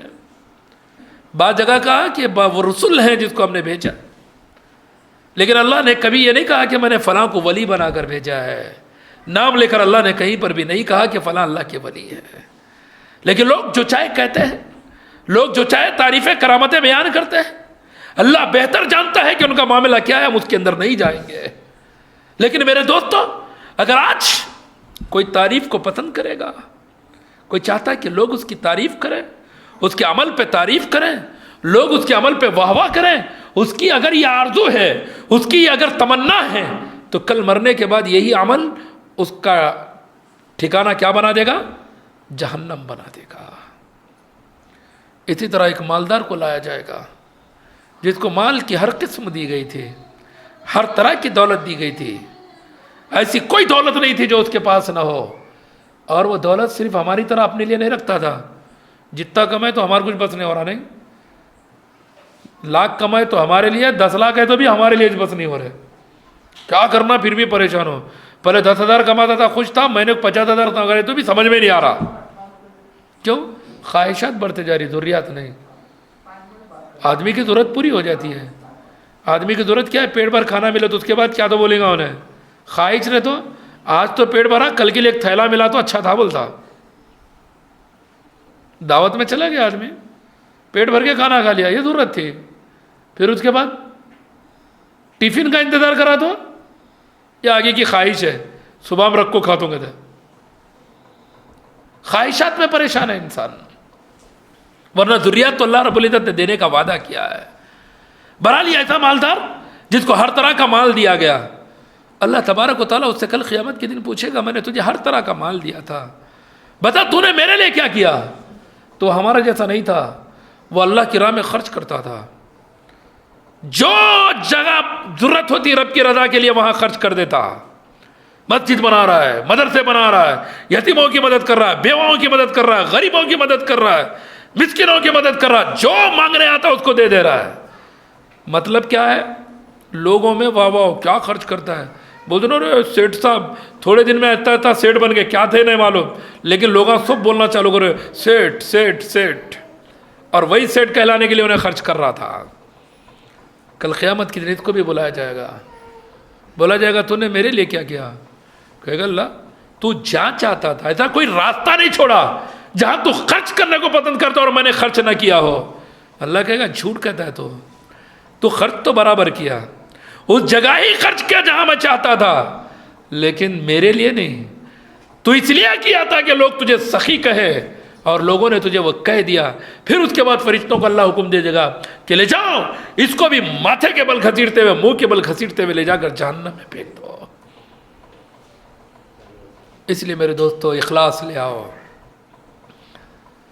ریاکاری نکال دو اپنی آپ سے، دنیا کا کوئی مطلب اپنی زندگی میں مت رکھو دعوت دین کے لیے۔ اگر کوئی مسجد کی ذمہ داری نبھا رہا ہے، یہ کبھی نیت نہ رکھے کہ مجھے کچھ ملے گا یا لوگ میری کچھ تعریف کریں گے، یہ نیت آ گئی تو ختم، مت کرو، چھوڑ دو ذمہ داری کو۔ اگر کوئی آدمی دلچسپی لیتا ہے دعوت و تبلیغ کے کام میں، کوشش کرتا ہے، ادھر فون کر رہا ادھر فون کر رہا، اس کو بلا رہا ان کو بلا رہا، کیا نہ کیا کوشش کر رہا ہے، سب کو جمع کر رہا ہے، اس کے بعد تھوڑی دیر کیا میچ کرو، گیا انہیں مرنے تک ویچ کرے گا، کبھی میں کا لفظ اپنی زبان پر نہیں آئے گا۔ کرنا ہے رب کی رضا کے لیے کرنا ہے۔ اخلاص کا معاملہ یہی ہے کہ ہر کام کے پیچھے اللہ کی رضا ہو، کوئی بھی کام کرنے کے بعد یہ سوچے کہ اللہ اس کام سے راضی ہوگا کیا نہیں ہوگا، اس کام کے کرنے کے بعد بھی رب سے یہ دعا ہو، اللہ میں نے تیری خاطر اس کام کو انجام دیا ہے، بس تو قبول کر لے، مجھے دنیا کی پرواہ نہیں ہے، دنیا کیا کہتی ہے، دنیا کیا کرتی ہے۔ لیکن میرے دوستو آج ہم میں کبھی انتشار ہوتا ہے، اختلاف ہوتا ہے، یا کبھی کبھی کسی سے گلا شکوہ ہوتا ہے، تو وجہ واضح ہے، ہم میں اخلاص ختم ہو رہا ہے۔ جس میں اخلاص ہوگا وہ کسی سے شکوہ نہیں رکھے گا، کسی سے گلا نہیں رکھے گا، ہر کام کو سمجھے گا کہ وہ کام میرا ہی ہے، کوئی آئے نہ آئے وہ اکیلا کام کو کرتا رہے گا، آئے تو بھی ٹھیک ہے، نیا تو بھی کوئی فرق نہیں پڑتا، کوئی گلا نہیں، کیوں نہیں ہے، میں اکیلا کروں کیا، یہ نہیں، میں کا معاملہ نہیں آئے گا۔ اور یہی نبی کا طریقہ ہے، یہی انبیاء کا اسلوب ہے میرے دوستو۔ اخلاص کا معاملے میں انبیاء کا یہی طریقہ کار ہے، کبھی بھی دنیا ان کے سامنے ہرگز نہیں تھی اس دعوت کے بدلے۔ اس لیے انبیاء کہا کرتے تھے لا اسألکم علیہ اجرا، ہم اس پر کوئی اجرت نہیں مانگتے، لا اسألکم علیہ مالا، ہم اس کے اوپر تم سے کوئی مال طلب نہیں کرتے، ان اجریہ الا علی اللہ، ہمارا اجر تو کون دے گا، اللہ رب العزت دے گا۔ اسی طرح میرے دوستو جب دعوت کا کام ہم کریں، جو دعوت میں بنیادی چیزیں ہیں اس کی دعوت ہم دیں۔ بنیادی چیزیں کیا ہیں؟ ایمانیات ہے، عقائد ایمانیات کے بعد ہے ارکان اسلام کا معاملہ۔ جیسے اللہ تبارک و تعالیٰ فرماتا ہے وَلَقَدْ بَعَثْنَا فِي كُلِّ أُمَّةٍ رَسُولًا أَنِ اعْبُدُوا اللَّهَ وَاجْتَنِبُوا الطَّاغُوتَ، ہم نے ہر امت میں نبی کو بھیجا، ہر امت میں ہم نے رسول کو بھیجا، ہر قوم کے لیے ہم نے نبی کو بھیجا۔ وہ نبی آتے اپنی قوم سے کیا کہتے ہیں؟ ان اعبدوا اللہ واجتنبوا الطاغوت، لوگوں ایک اللہ کی عبادت کرو اور طاغوت سے اپنے آپ کو بچا لو۔ ہر نبی کی پہلی دعوت یہی تھی۔ اب ہم بولیں گے مسلمانوں کو کیا بولنا، انہوں پہلے سے کلمہ پڑھے سو، اب جو بھی نبی آتے ان کی قوم مشرک رہتی، لہذا ان کو بولتے قولوا لا الہ الا اللہ تفلحون، لوگوں لا الہ الا اللہ کے لوگ کامیاب ہو جاؤ گے۔ وہ لوگ شرک کے اندر ہوتے تو ان سے بولا جاتا ہے کہ شرک مت کرو، ایک اللہ کی عبادت کرو۔ اب ہم تو مسلمانوں میں کام کرنا ہے تو اب ان کو کیا بولیں گے، ہم ان کو کہاں سے دعوت شروع کریں گے؟ یہ سارے مسلمان لا الہ الا اللہ پڑھے ہوئے ہیں، خالی اقرار کرے سو ہے۔ لا الہ الا اللہ ہے کیا، اس کا مفہوم کیا ہے، اس کا مطلب کیا ہے، اس کا تقاضا کیا ہے، وہ نہیں معلوم ہے، اب وہ بتانا ہے۔ ہم بولنا کہ ہم مسلمان ہیں، ہم کلمہ پڑھے ہوئے، لیکن کیا کلمے کو ویسا سمجھے جیسے اللہ کے نبی نے کہا ہے؟ اللہ نے جیسے توحید کا معاملہ بتایا کہ ویسی توحید ہماری ہے؟ کیا شرک سے ہم ویسے ہی بچے ہوئے ہیں جیسے کہ اللہ نے بچنے کا حکم دیا؟ کیا ہم قرآن کو کبھی معنی کے ساتھ سمجھے؟ کیا قرآن کے اندر اللہ نے کن چیزوں کا حکم دیا کبھی ہم جانیں؟ اللہ تبارک و تعالیٰ نے کون سی چیزوں کو حلال کون سی چیزوں کو حرام قرار دیا کہ ہمیں پتہ ہے؟ نبی صلی اللہ علیہ وسلم کو ہم مانتے ہیں، نبی صلی اللہ علیہ وسلم کو ہم کلمے میں پڑھتے ہیں، لیکن نبی کی اطاعت کیا ہوتی ہے ہمیں پتہ ہے؟ کیا ہم جانتے ہیں کہ نبی کی اطاعت کیسے ہوتی ہے، نبی کی پیروی کیسے ہوتی ہے؟ کبھی ہمیں جانے؟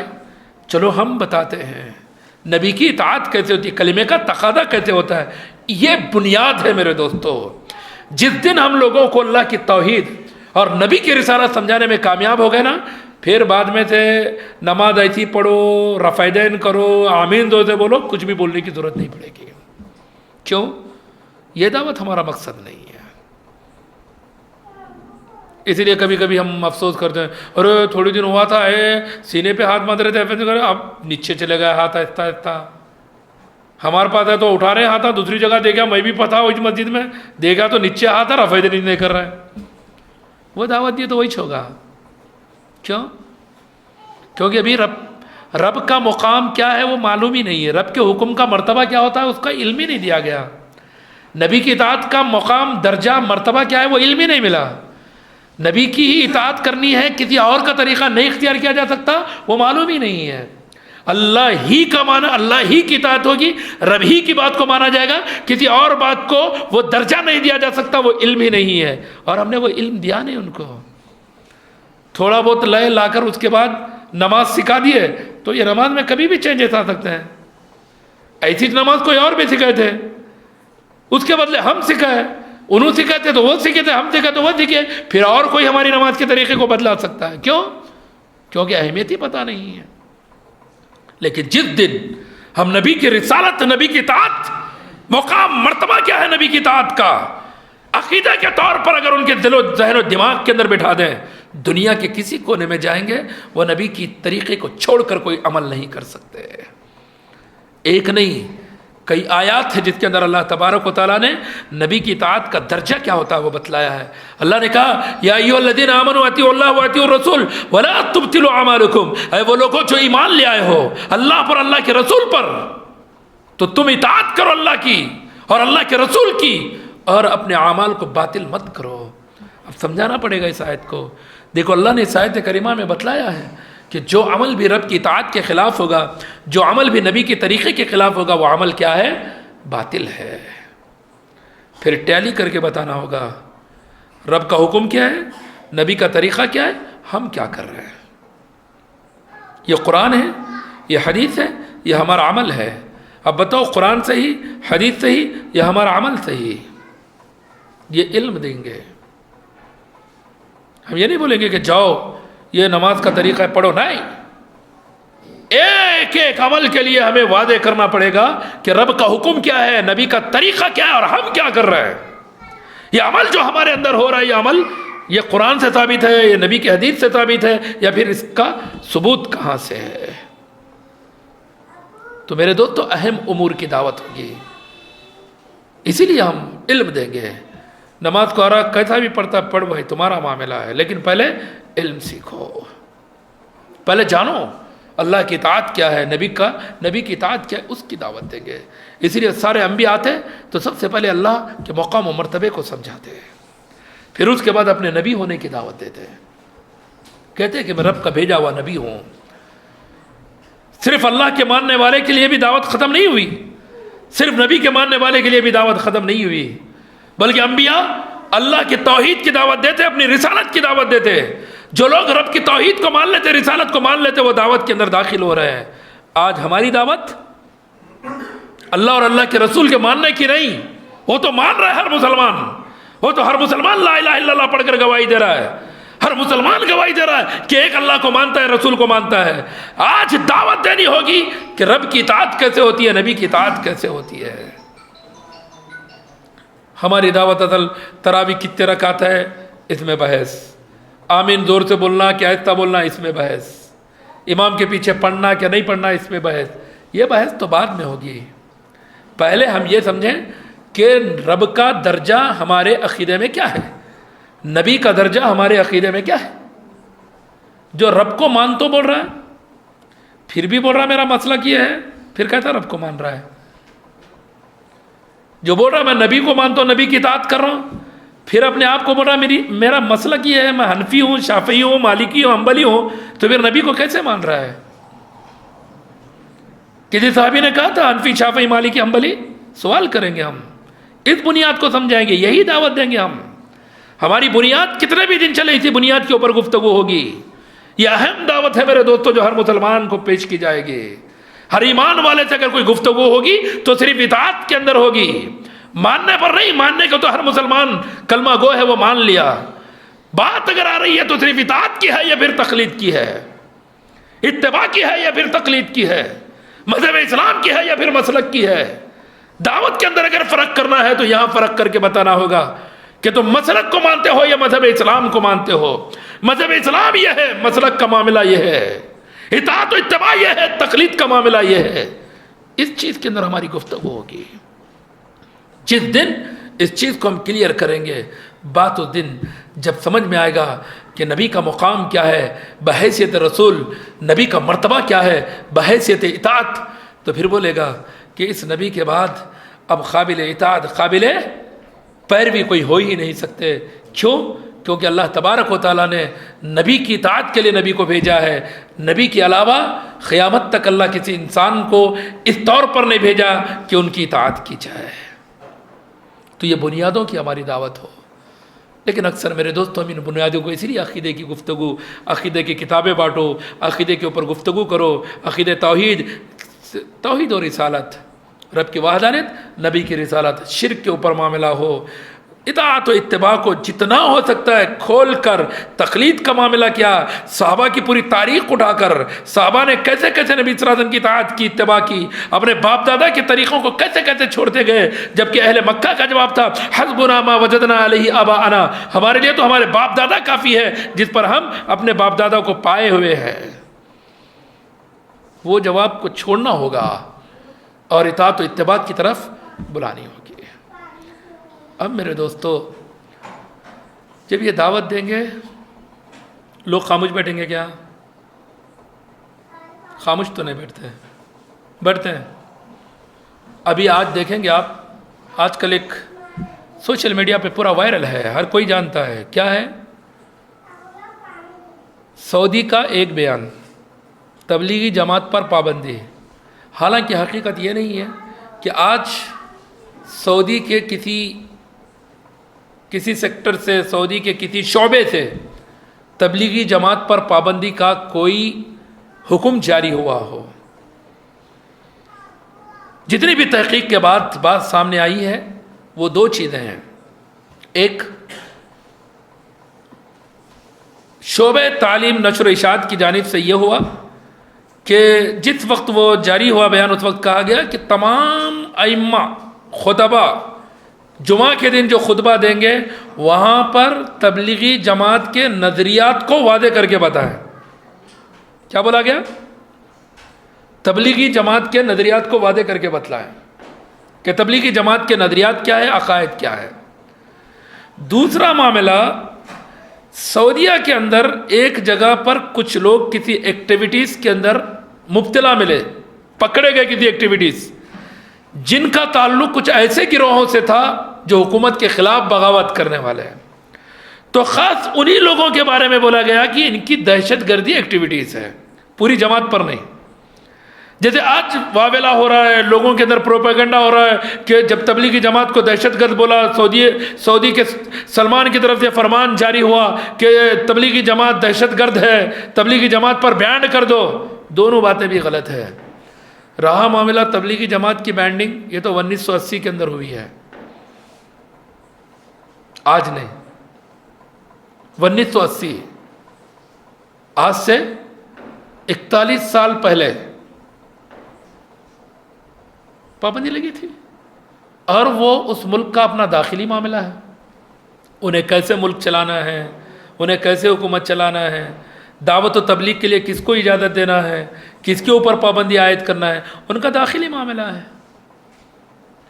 کن کی کتابیں وہاں پر رہے گی، کن کی کتابیں نہیں رہے گی. آپ دیکھیں گے ایک وقت تھا مولانا محمود الحسن دیوبندی کی تفسیریں تقسیم ہوتی تھی حج کے موقع پر. ہوتی تھی کہ نہیں ہوتی تھی؟ بہت سارے لوگ جو پرانے زمانے میں حج کر کے جاتے تھے، آج بھی میرے پاس جب میں پڑھتا تھا سعودی کے قرآن موجود ہیں، مولانا محمود الحسن دیوبندی کا ترجمے کے ساتھ میرے پاس موجود ہے. قرآن کا کہاں کا باہر کا نسخہ موجود ہے. وہ نسخہ تقسیم کیا جاتا تھا، حجاج کے درمیان اس نسخے کو پیش کیا جاتا تھا. لیکن جب ان کے عقائد کے بارے میں اظہار ہوا تو اس قرآن کے چھپنے کو بند کر دیا گیا، حجات کو وہ بند کر دیا گیا۔ اس کے بعد حافظ صلاح الدین یوسف رحمہ اللہ کی جو احسن البیان ہے وہ ترجمہ تفسیر آج حجات کو دی جا رہی ہے۔ تو ان کا اپنا معاملہ ہے کہ جو چیز، کون سی چیز کو دینا ہے، کون سی چیز کو نہیں دینا ہے، کون سی چیز بانٹنی ہوگی، کون سی چیز نہیں بانٹنی ہوگی، کون عام طور پر دعوت و تبلیغ کا کام کرے گا، کون نہیں کرے گا، یہ ساری چیزیں اپنی جگہ ہے۔ اس بنا پر اگر آج کوئی کہتا ہے کہ نہیں تبلیغی جماعت کو یہ بولیں، تبلیغی جماعت کا معاملہ یہ ہے، تبلیغی جماعت کے لیے تبلیغی جماعت کو دہشت گرد بولیں، انہوں نے کہیں پر کسی بھی بیان کے اندر یہ نہیں ہے کہ تبلیغی جماعت کو دہشت گرد کہا گیا ہو، یا آج یہ بیان جاری ہوا ہو کہ ان کے اوپر پابندی ہے، ان کے اوپر بینڈنگ ہے، بلکہ یہ وعدے کیا گیا کہ ان کے افکار نظریات کو جمعہ کے خطبے میں وعدے کیا جائے، اور جو گروہ، جو لوگ پکڑے گئے تبلیغی جماعت کے، ان کا تعلق ان سے ہے۔ بس اتنی بات، جس سے یہ مراد نہیں کہ پوری دنیا کی تبلیغی جماعت دہشت گرد ہے، بلکہ وہ چند افراد جو وہ ایکٹیویٹی کے اندر مبتلا تھے ان کے بارے میں یہ بات تھی۔ اس لیے میرے دوستو، آدمی جب حق کو وعدے کرے گا، لوگوں کے سامنے سچ کو رکھے گا، تکلیفیں تو آئے گی، پریشانیاں تو آئے گی۔ آج جب بات نکلی کہ ان نظریات کو وعدے کیا جائے، ان کے نظریات کو پیش کیا جائے، تو کتنی آوازیں ہو رہی ہیں، سوشل میڈیا پہ کتنی باتیں ہو رہی ہیں، کیسے الفاظ سعودی حکمراں کے لیے کہے جا رہے ہیں۔ ہم یہ نہیں کہتے کہ آج جو سعودی حکمراں ہیں جو کچھ کر رہے وہ ٹھیک ہے، بہت ساری چیزیں ہیں جو غلط ہو رہی ہے، ہم تائید نہیں کر رہے کہ جو بھی چیزیں ہیں وہ صحیح ہے۔ کلبوں کا ہونا، سینما ہال کا ہونا، اس طرح کے جو کچھ بھی وہاں پر چیزوں کو جاری کیا گیا ہے، یہ یقیناً اسلام کے خلاف ہے۔ ہم یہ نہیں کہہ رہے کہ جو بھی کریں گے وہ صحیح ہے۔ اور رہا معاملہ کہ اب جو یہ معاملات ہے تو یہ تو وعدے بات ہے، ہم بھی کہتے ہیں کہ ہر ایک کے نظریات کو وعدے کیا جائے تاکہ انسانوں کو سچ کیا ہے سمجھ میں آئے، حق کیا ہے لوگوں کو سمجھ میں آئے، ہر جماعت کے نظریے کو وعدے کیا جائے، ہر مکتب فکر کے نظریے کو وعدے کیا جائے، ہر مسلک والا اپنے مسلک کو وعدے کرے، اپنے عقیدے کو وعدے کرے، دوسروں کی ضرورت نہیں ہے، وہ خود وعدے کر دے کہ اس کا عقیدہ کیا ہے، اس کا نظریہ کیا ہے، وہ جس مسلک پہ چلتا ہے اس مسلک کا معاملہ کیا ہے۔ انسانوں کو بات سمجھ میں آئے گی نا اس سے۔ اگر کوئی انسان دوسرا بولے گا تو تکلیف ہوگی، لگے گا کہ لوگ کریٹیسائز کر رہے ہیں، لوگ جرح کر رہے ہیں، لوگ تنقید کر رہے ہیں، لیکن خود آدمی اپنے بارے میں بولا بات کچھ باقی رہتی۔ جیسے بات اگر ہماری کتاب و سنت کے ماننے والوں کی ہے تو ہمارا معاملہ کلیئر ہے، ہمارا عقیدہ ہے آمنت باللہ و ملائکتہ و کتبہ و رسلہ والیوم الآخر والقدر خیرہ و شرہ۔ ہم ایمان لائے اللہ پر، اس کے فرشتوں پر، وہ کتبہ ہی، اس کی ساری کتابوں پر، تورات ہو، زبور ہو، انجیل ہو، قرآن مجید، یا جتنے بھی صحیفے اللہ نے اتارے ان سب کتابوں پر ہماری ایمان ہے۔ وہ رسول ہی، سارے رسولوں پر ایمان ہے، آدم علیہ السلام سے لے کر محمد صلی اللہ علیہ وسلم تک جتنے انبیاء کو اللہ نے بھیجا ہے ہمارا سارے نبیوں پر ایمان ہے، لیکن اطاعت صرف محمد صلی اللہ علیہ وسلم کی ہے۔ والیوم الآخر، آخرت کے دن پر ایمان ہے ہمارا کہ ایک دن قیامت قائم ہوگی، دنیا ختم ہوگی، میدان محشر میں جمع ہونا ہوگا، والقدر خیرہ و شرہ، تقدیر پر ہمارا ایمان ہے، چاہے وہ تقدیر اچھی ہو یا بری ہو، یہ ایمانیات ہے۔ اور کلمہ کیا ہے ہمارا؟ لا الہ الا اللہ محمد الرسول اللہ، کہ اللہ کے سوا کوئی معبود حقیقی نہیں، محمد صلی اللہ علیہ وسلم اللہ کے رسول ہیں۔ اب ہیں بولتے کہ گروہ بولتا دیکھو ہیں نہیں، زندہ ہیں کس کو بولتے ہیں؟ اب ایک آدمی آ کر اڑنے بولا ہو دیکھو کلمہ خود پڑھو، کلمہ پڑھو، پڑھے، ترجمہ کرو، کرے، کرتے کہ بولے محمد صلی اللہ علیہ وسلم اللہ کے رسول ہے نہیں، کس کو بولتے ہیں؟ دیکھو ہم بھی بول رہے نا، ہمارا عقیدہ ہے نبی صلی اللہ علیہ وسلم باحیات ہے اس لیے ہیں بول رہے ہیں۔ ہم بولتے ہیں ذرہ عقل کا استعمال کرو، رب نے بھیجا دیا ہے، اور جانوروں کے جیسا بھیجا نہیں، بلکہ اللہ نے کون سا بھیجا دیا؟ انسانوں کا بھیجا دیا۔ کیوں؟ انسانوں کے بھیجے میں اللہ نے کیا دی ہے؟ عقل دی ہے۔ جانوروں کے بھیجے میں صرف بھیجا ہے، عقل نہیں ہے۔ اسی لیے یہ انسان جو عقل مند ہے، عقل والا ہے، اس بھیجے کا صحیح استعمال نہیں کرے تو اللہ نے جانور سے بدتر قرار دیا اس کو۔ تو ہم اس کلمے میں جو کہہ رہے ہیں لا الہ الا اللہ، اللہ کے سوا کوئی معبود حقیقی نہیں، محمد صلی اللہ علیہ وسلم ہے نہیں بول رہے، ہم کیا بول رہے ہیں؟ محمد صلی اللہ علیہ وسلم ہے بولے تو سوال برابر تھا، ارے ہے بول رہے نا، ہم کیا بول رہے ہیں؟ محمد صلی اللہ علیہ وسلم اللہ کے رسول ہیں، قیامت تک ہے۔ دنیا کی کوئی طاقت آپ کی رسالت کو ختم کر سکتی ہے؟ نہیں کر سکتی۔ ہزار مسلک بنا لو، ہزاروں کو نبی کے مقابلے میں امام بنا لو، ہزاروں کو بڑا بنا لو، کروڑوں کو اپنا بڑا بنا لو، لیکن اللہ نے جو نبی کو بڑا بنایا ہے، دنیا کی کوئی طاقت اس مقام سے نبی صلی اللہ علیہ وسلم کو نہیں ہٹا سکتی۔ تو ہم بول رہے ہیں رسول ہیں، یقیناً ہے۔ محمد صلی اللہ علیہ وسلم آپ کی وفات ہو چکی ہے، ہمارا عقیدہ ہے۔ اور اس کلمے کے اقرار کے بعد، اس ایمانیات کے اقرار کے بعد، ہم کہتے ہیں کہ اللہ کے نبی صلی اللہ علیہ وسلم نے اس انسان کی ہدایت کے لیے، قیامت تک کے آنے والی انسانیت کے لیے، اللہ کے نبی صلی اللہ علیہ وسلم نے دو چیزیں چھوڑی ہے۔ کہا ترکت فیکم امرین لن تضلوا بعدہما، کتاب اللہ و سنت نبی، مسند حاکم کی حدیث ہے۔ اللہ کے نبی صلی اللہ علیہ وسلم فرماتے، لوگو میں تمہارے درمیان دو چیزیں چھوڑ رہا ہوں، جب تک تم ان دو چیزوں کو مضبوطی سے پکڑ لو گے کبھی گمراہ نہیں ہو سکتے۔ ایک اللہ کی کتاب، دوسرے تمہارے نبی صلی اللہ علیہ وسلم کی سنت ہے۔ تو ہمارا عقیدہ ہے دین کے نام پر اگر کوئی چیز لی جائے گی، وہ رب کے فرمان قرآن مجید سے لی جائے گی یا نبی کے فرمان احادیث رسول صلی اللہ علیہ وسلم سے لی جائے گی۔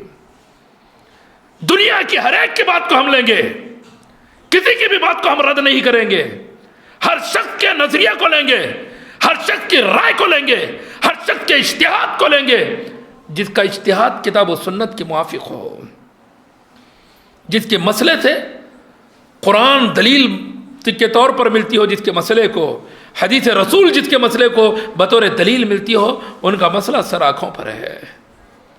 لیکن ہر وہ مسئلہ جس کا ثبوت قرآن سے نہ ہو، جس کا ثبوت حدیث رسول صلی اللہ علیہ وسلم سے نہ ہو، جس کا ثبوت کتاب و سنت میں نہ ہونے کے بعد اجماع میں نہ ہو، یا اجماع میں نہ ہونے کے بعد جس کا ثبوت قیاس اجتہاد سے نہ ہو، جس کے لیے کوئی دلیل کتاب و سنت سے بطور قیاس نہ ملے، اس اجتہاد اس قیاس کو بھی نہیں مانتے ہم۔ یہ ہمارا عقیدہ ہے۔ ہمارا عقیدہ ہے کہ صحابہ کی جماعت وہ جماعت ہے جس سے اللہ دنیا میں راضی ہو گیا، وہ بھی اللہ سے دنیا کے اندر راضی ہو چکے ہیں۔ ہمارا عقیدہ ہے کہ سارے صحابہ سے محبت کرنا ہے، اور ان صحابہ میں 4 خلفائے راشدین جو درجے میں سارے صحابہ میں سب سے اونچے، نمبر 1 ابو بکر صدیق رضی اللہ عنہ، نمبر 2 عمر بن خطاب رضی اللہ عنہ، نمبر 3 عثمان بن عفان رضی اللہ عنہ، نمبر 4 علی بن ابی طالب رضی اللہ عنہ۔ ان کے بعد اگر ہم کسی کو درجہ دیتے ہیں صحابہ میں جو عام صحابہ سے ہے، وہ 10 مبشرہ ہے، ان 4 کے ساتھ مزید 6 اور صحابہ جنہیں جنت کی بشارت دنیا کے اندر دے دی گئی ہے۔ ہم مانتے ہیں کہ فاطمہ رضی اللہ عنہ اہل جنت کی عورتوں کی سردار ہے، حسنین جو نوجوان جنت کے سردار ہے۔ ہم مانتے ہیں کہ پہلے خلیفہ حق پر تھے ابو بکر صدیق رضی اللہ عنہ خلیفہ ہونے کے لیے، دوسرے خلیفہ ابو بکر صدیق عمر بن خطاب رضی اللہ عنہ، تیسرے خلیفہ عثمان بن عفان رضی اللہ عنہ، چوتھے خلیفہ علی بن ابی طالب رضی اللہ عنہ۔ اسی کے ساتھ ہم یہ بھی مانتے ہیں کہ جتنے ائمہ اس دنیا سے گزر چکے ہیں جو دین کا کام کرتے تھے، اسلام کی نشر و اشاعت کرتے تھے، دین کے لیے کاوشیں محنتیں کوششیں کرتے تھے، ہم مانتے ہیں کہ انہوں نے رب کی رضا کے لیے کام کیا، لیکن ان کے زمانے کے اندر پوری احادیث کتابوں کی شکل کے اندر موجود نہیں تھی۔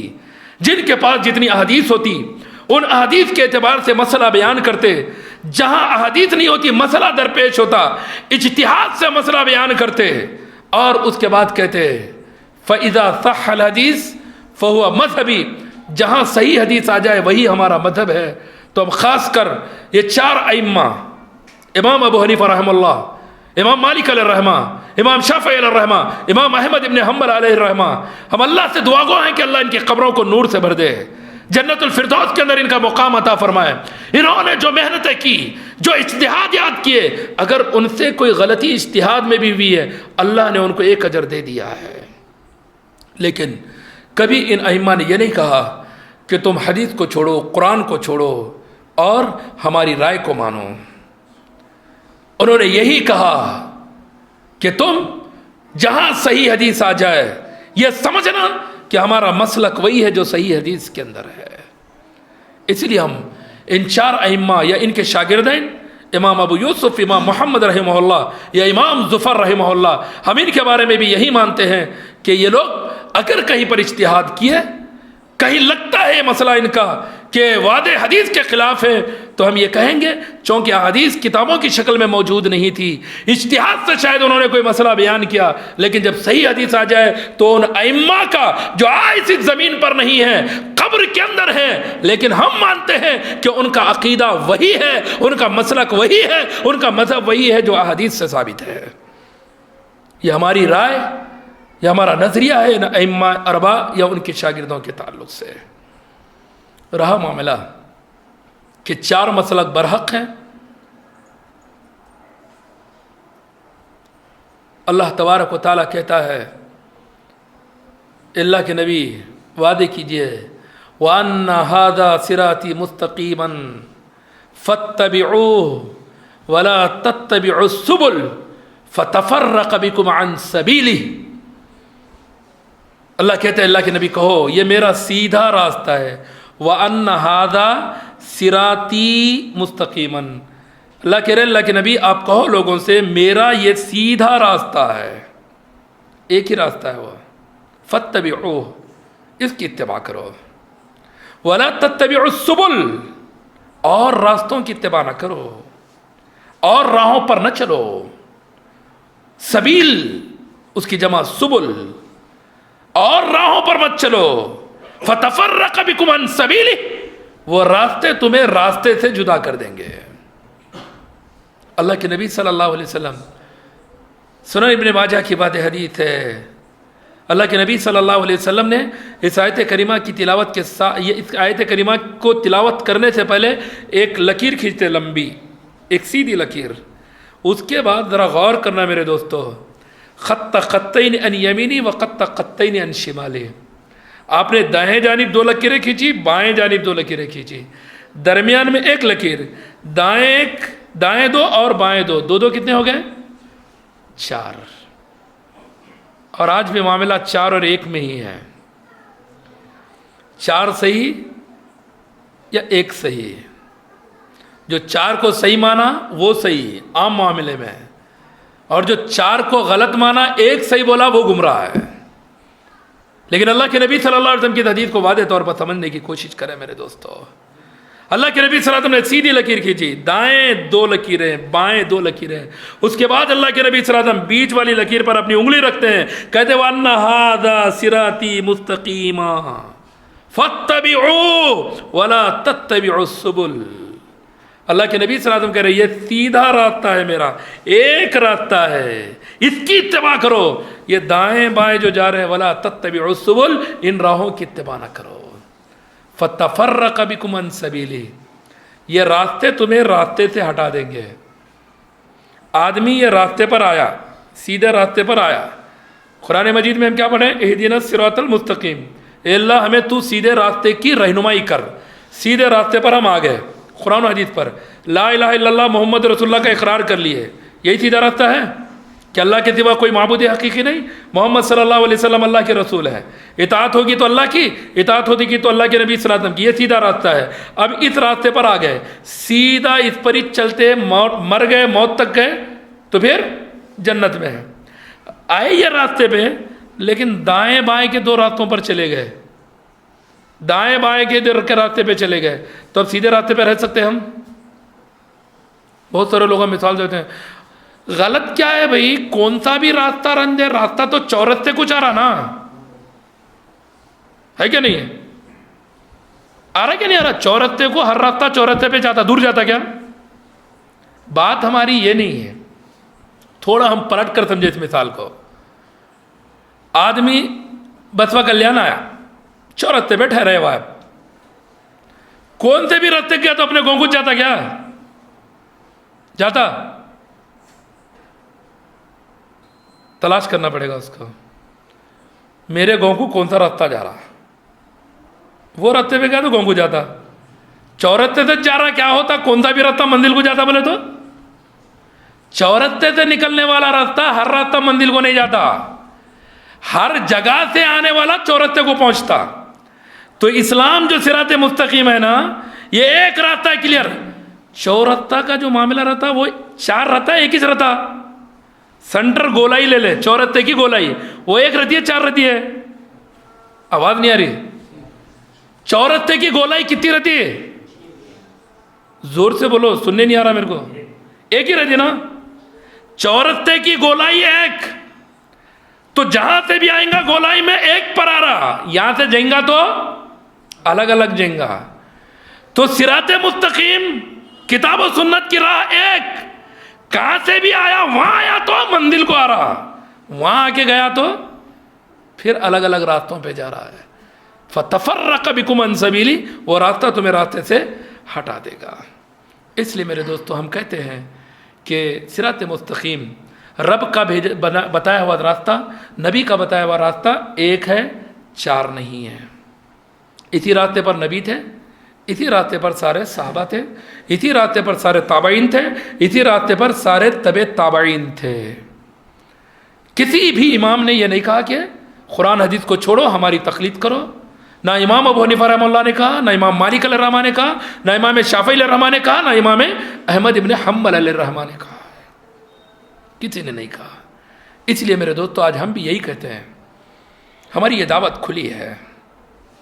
ہم بولتے ہیں ہماری دعوت کو جہاں بولنا ہے وہاں بیان کرو، جس خطبے میں بولنا ہے بولو، کہ ان کا عقیدہ یہ ہے کہتے ہیں، ان کا مسلک یہ ہے کہتے ہیں، انہوں ایسا کرتے ہیں، بولو.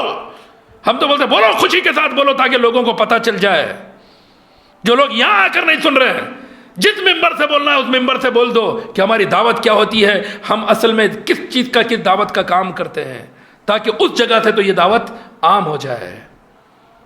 اس لیے ہم کہتے ہیں کہ اگر کوئی چیز ہماری غلط نظر آ رہی ہے تو غلط ہے مت بولو، قرآن کی دلیل لاؤ، نبی کی حدیث لاؤ، کہو کہ قرآن میں ایسا ہے، حدیث میں ایسا، تم ایسا کرتے ہیں. بات تب ہوگی. تم کہیں گے غلط تو ہم نہیں مانیں گے. اس لیے میرے دوستو آج اگر سعودیہ کے اندر کہا گیا کہ اس جماعت کے نظریات کی اشاعت کرو تو بینڈنگ ہو گئی، کیا تکلیف ہے؟ اچھی بات ہے نا. اگر معاملہ صحیح ہے، سچ ہے، سارا معاملہ درست ہے تو پورا لوگوں کو جمعہ کے اندر پتا چلے گا. عربی میں خطبے ہوتے ہیں، عربی کے اندر جب بات ہوگی سارے عرب کو سمجھ میں آئے گا کہ تبلیغی جماعت کتنی کون سی جماعت ہے، کیسی جماعت ہے. خوشی کی بات ہے نا. یہ تو افسوس کا کیا معاملہ ہے اس میں؟ ہے کیا نہیں ہے؟ کیا افسوس کا ہے بھائی؟ جو کام ہم نہیں کر رہے تھے، ہم چھپ چھپ کے کر رہے تھے، الگ الگ جگہ پہ کر رہے تھے، اب تو ممبروں سے بولنے کا آرڈر ملا نا. تو پھر برا کیا اس کے اندر؟ برا کب ہوتا ہے؟ جب ہمارے پاس کچھ غلطی ہو، کچھ کمی ہو، پھر لوگ بیان کریں گے تو برا تب دکھے گا.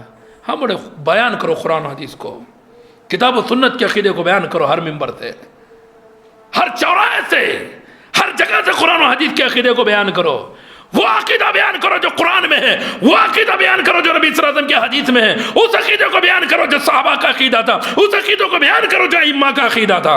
ہم تو ہونے کے وعدے کرو ان عقائد کو، اور ہم تو خوش ہوں گے اس دن جس دن یہ واضح ہو جائے گا کہ کتاب و سنت کے عقائد کو ممبروں سے بولا جائے. ہماری دعوت تو وہی ہے. کیوں میرے دوستو؟ انسانوں میں سے نبی کے سوا ہمارے کوئی بڑے نہیں ہیں. ہم نے اگر بڑا کسی کو مانا ہے تو وہ محمد رسول اللہ صلی اللہ علیہ وسلم کو مانا ہے. اگر انسانوں میں جان سے زیادہ کسی کی جان پیاری ہو سکتی ہے، ماں باپ اولاد سے بڑھ کر تو کس کی ہے؟ جناب محمد صلی اللہ علیہ وسلم کی جان ہے. اگر کسی کے لیے جان قربان دی جا سکتی ہے تو وہ شخصیت کون ہے؟ صرف محمد صلی اللہ علیہ وسلم کی شخصیت ہے. یہی ہمارے رب نے ہمیں سکھایا، یہی ہمارے نبی کی تعلیمات ہے میرے دوستو۔ بہرحال اسی لیے میرے دوستو جو کچھ آج یہ ایشوز چل رہے ہیں فیس بک پر، واٹس ایپ پر یا یوٹیوب وغیرہ پر بیانات پہ بیانات آ رہے ہیں، تو الحمدللہ ہم یہ کہیں گے کہ ان کا اپنا داخلی معاملہ ہے اس ملک کا، ان کی کیا پالیسی ہے، وہ کب کس کو کیا کرتے ہیں، کس بارے میں کیا کرتے ہیں، ان کا حکومت چلانے کا اپنا انداز ہے، ہمارا اس کا کوئی تعلق نہیں ہے۔ رہا اگر کوئی پوچھے کہ تمہارا کیا نظریہ ہے، ہم نے تو اپنا نظریہ پیش کر دیا ہے کہ ہم کہہ رہے ہیں ہر وہ انسان جو کتاب و سنت کے مطابق ہو، قرآن و حدیث کے مطابق جس کا عقیدہ ہو، جس کا دعوت کا اسلوب انبیاء کا اسلوب ہو، دعوت و تبلیغ کا طریقہ جس کا نبی کا طریقہ ہو، وہ طریقہ درست ہے، وہ طریقہ صحیح، وہ طریقہ ٹھیک ہے۔ جو طریقہ نبی کے طریقے سے ہٹ جائے، جو طریقہ کتاب و سنت سے ہٹ جائے، جو طریقہ نبی صلی اللہ علیہ وسلم کے اسوے سے ہٹ جائے، ہم کہیں گے کہ اس طریقہ کار پر نظر ثانی کر لی جائے۔ اگر کوئی ریمارک کر رہا ہے تو غور کر لیا جائے کہاں ہم سے بھول ہوئی ہے، کہاں ہم نے کتاب و سنت کو چھوڑا ہے۔ اس لیے میرے دوستو، میں وہی انبیاء کے اسلوب کو بیان کرتے ہوئے ایک درمیان میں یہ بات آ گئی کہ ہماری جو دعوت ہوگی، جو ایک داعی نبی کے اسلوب پر دعوت و تبلیغ کا کام کرنے والا کرے گا تو اس کا معاملہ کیا ہوگا؟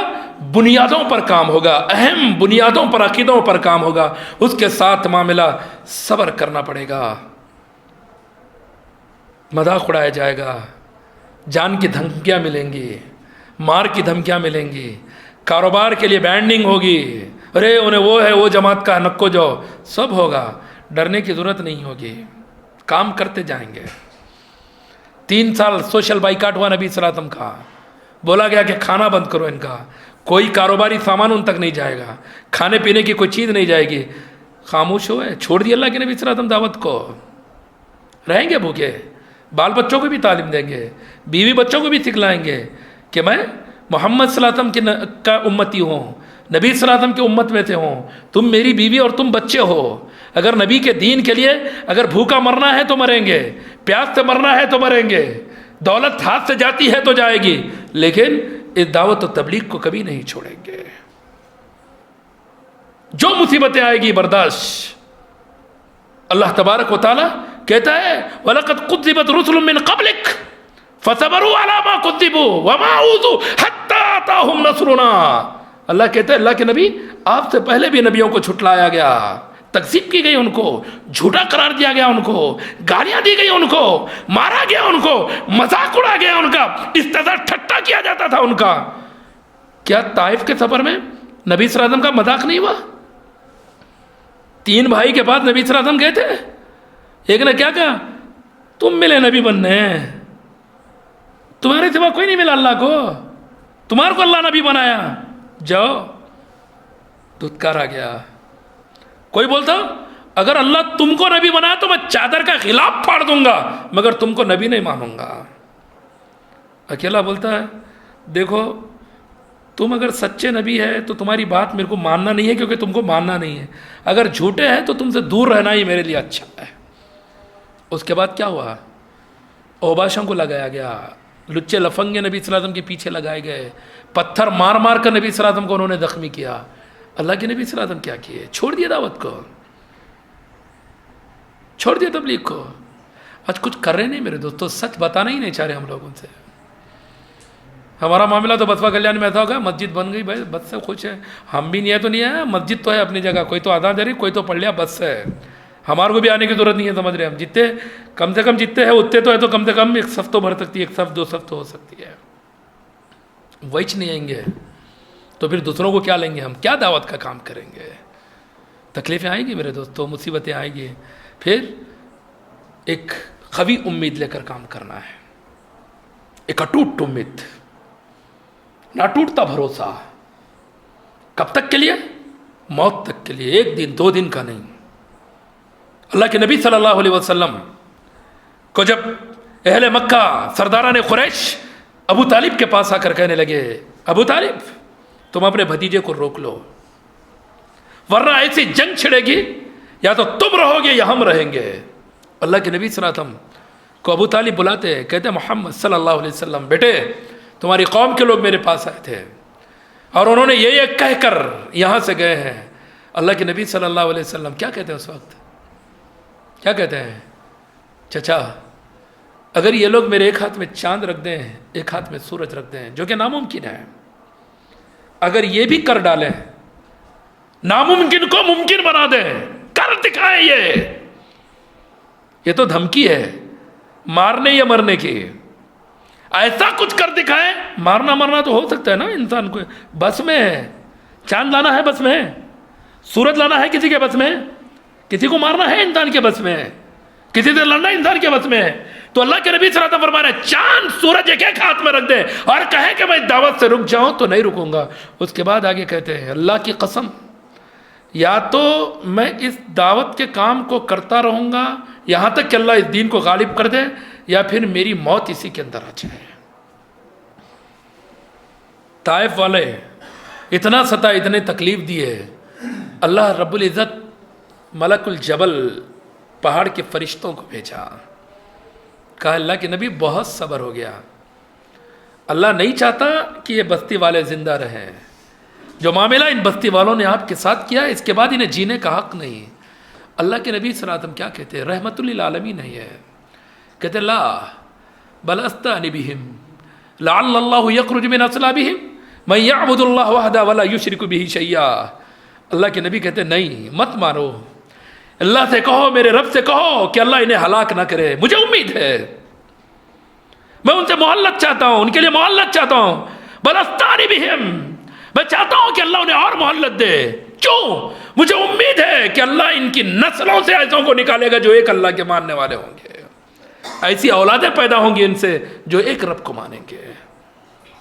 ہم تھوڑے دن ارے جانتے مول صاحب کیا لگیں، کس کو بولے تو کون آ رہا نہ جا رہا نہیں، دکانوں کو جا کو بسوا، گھروں کو جا کو بسوا، فونا کر کو تھک گئے، کون آتا نہیں جاتا نہیں، جتنے ہیں چلا لیو.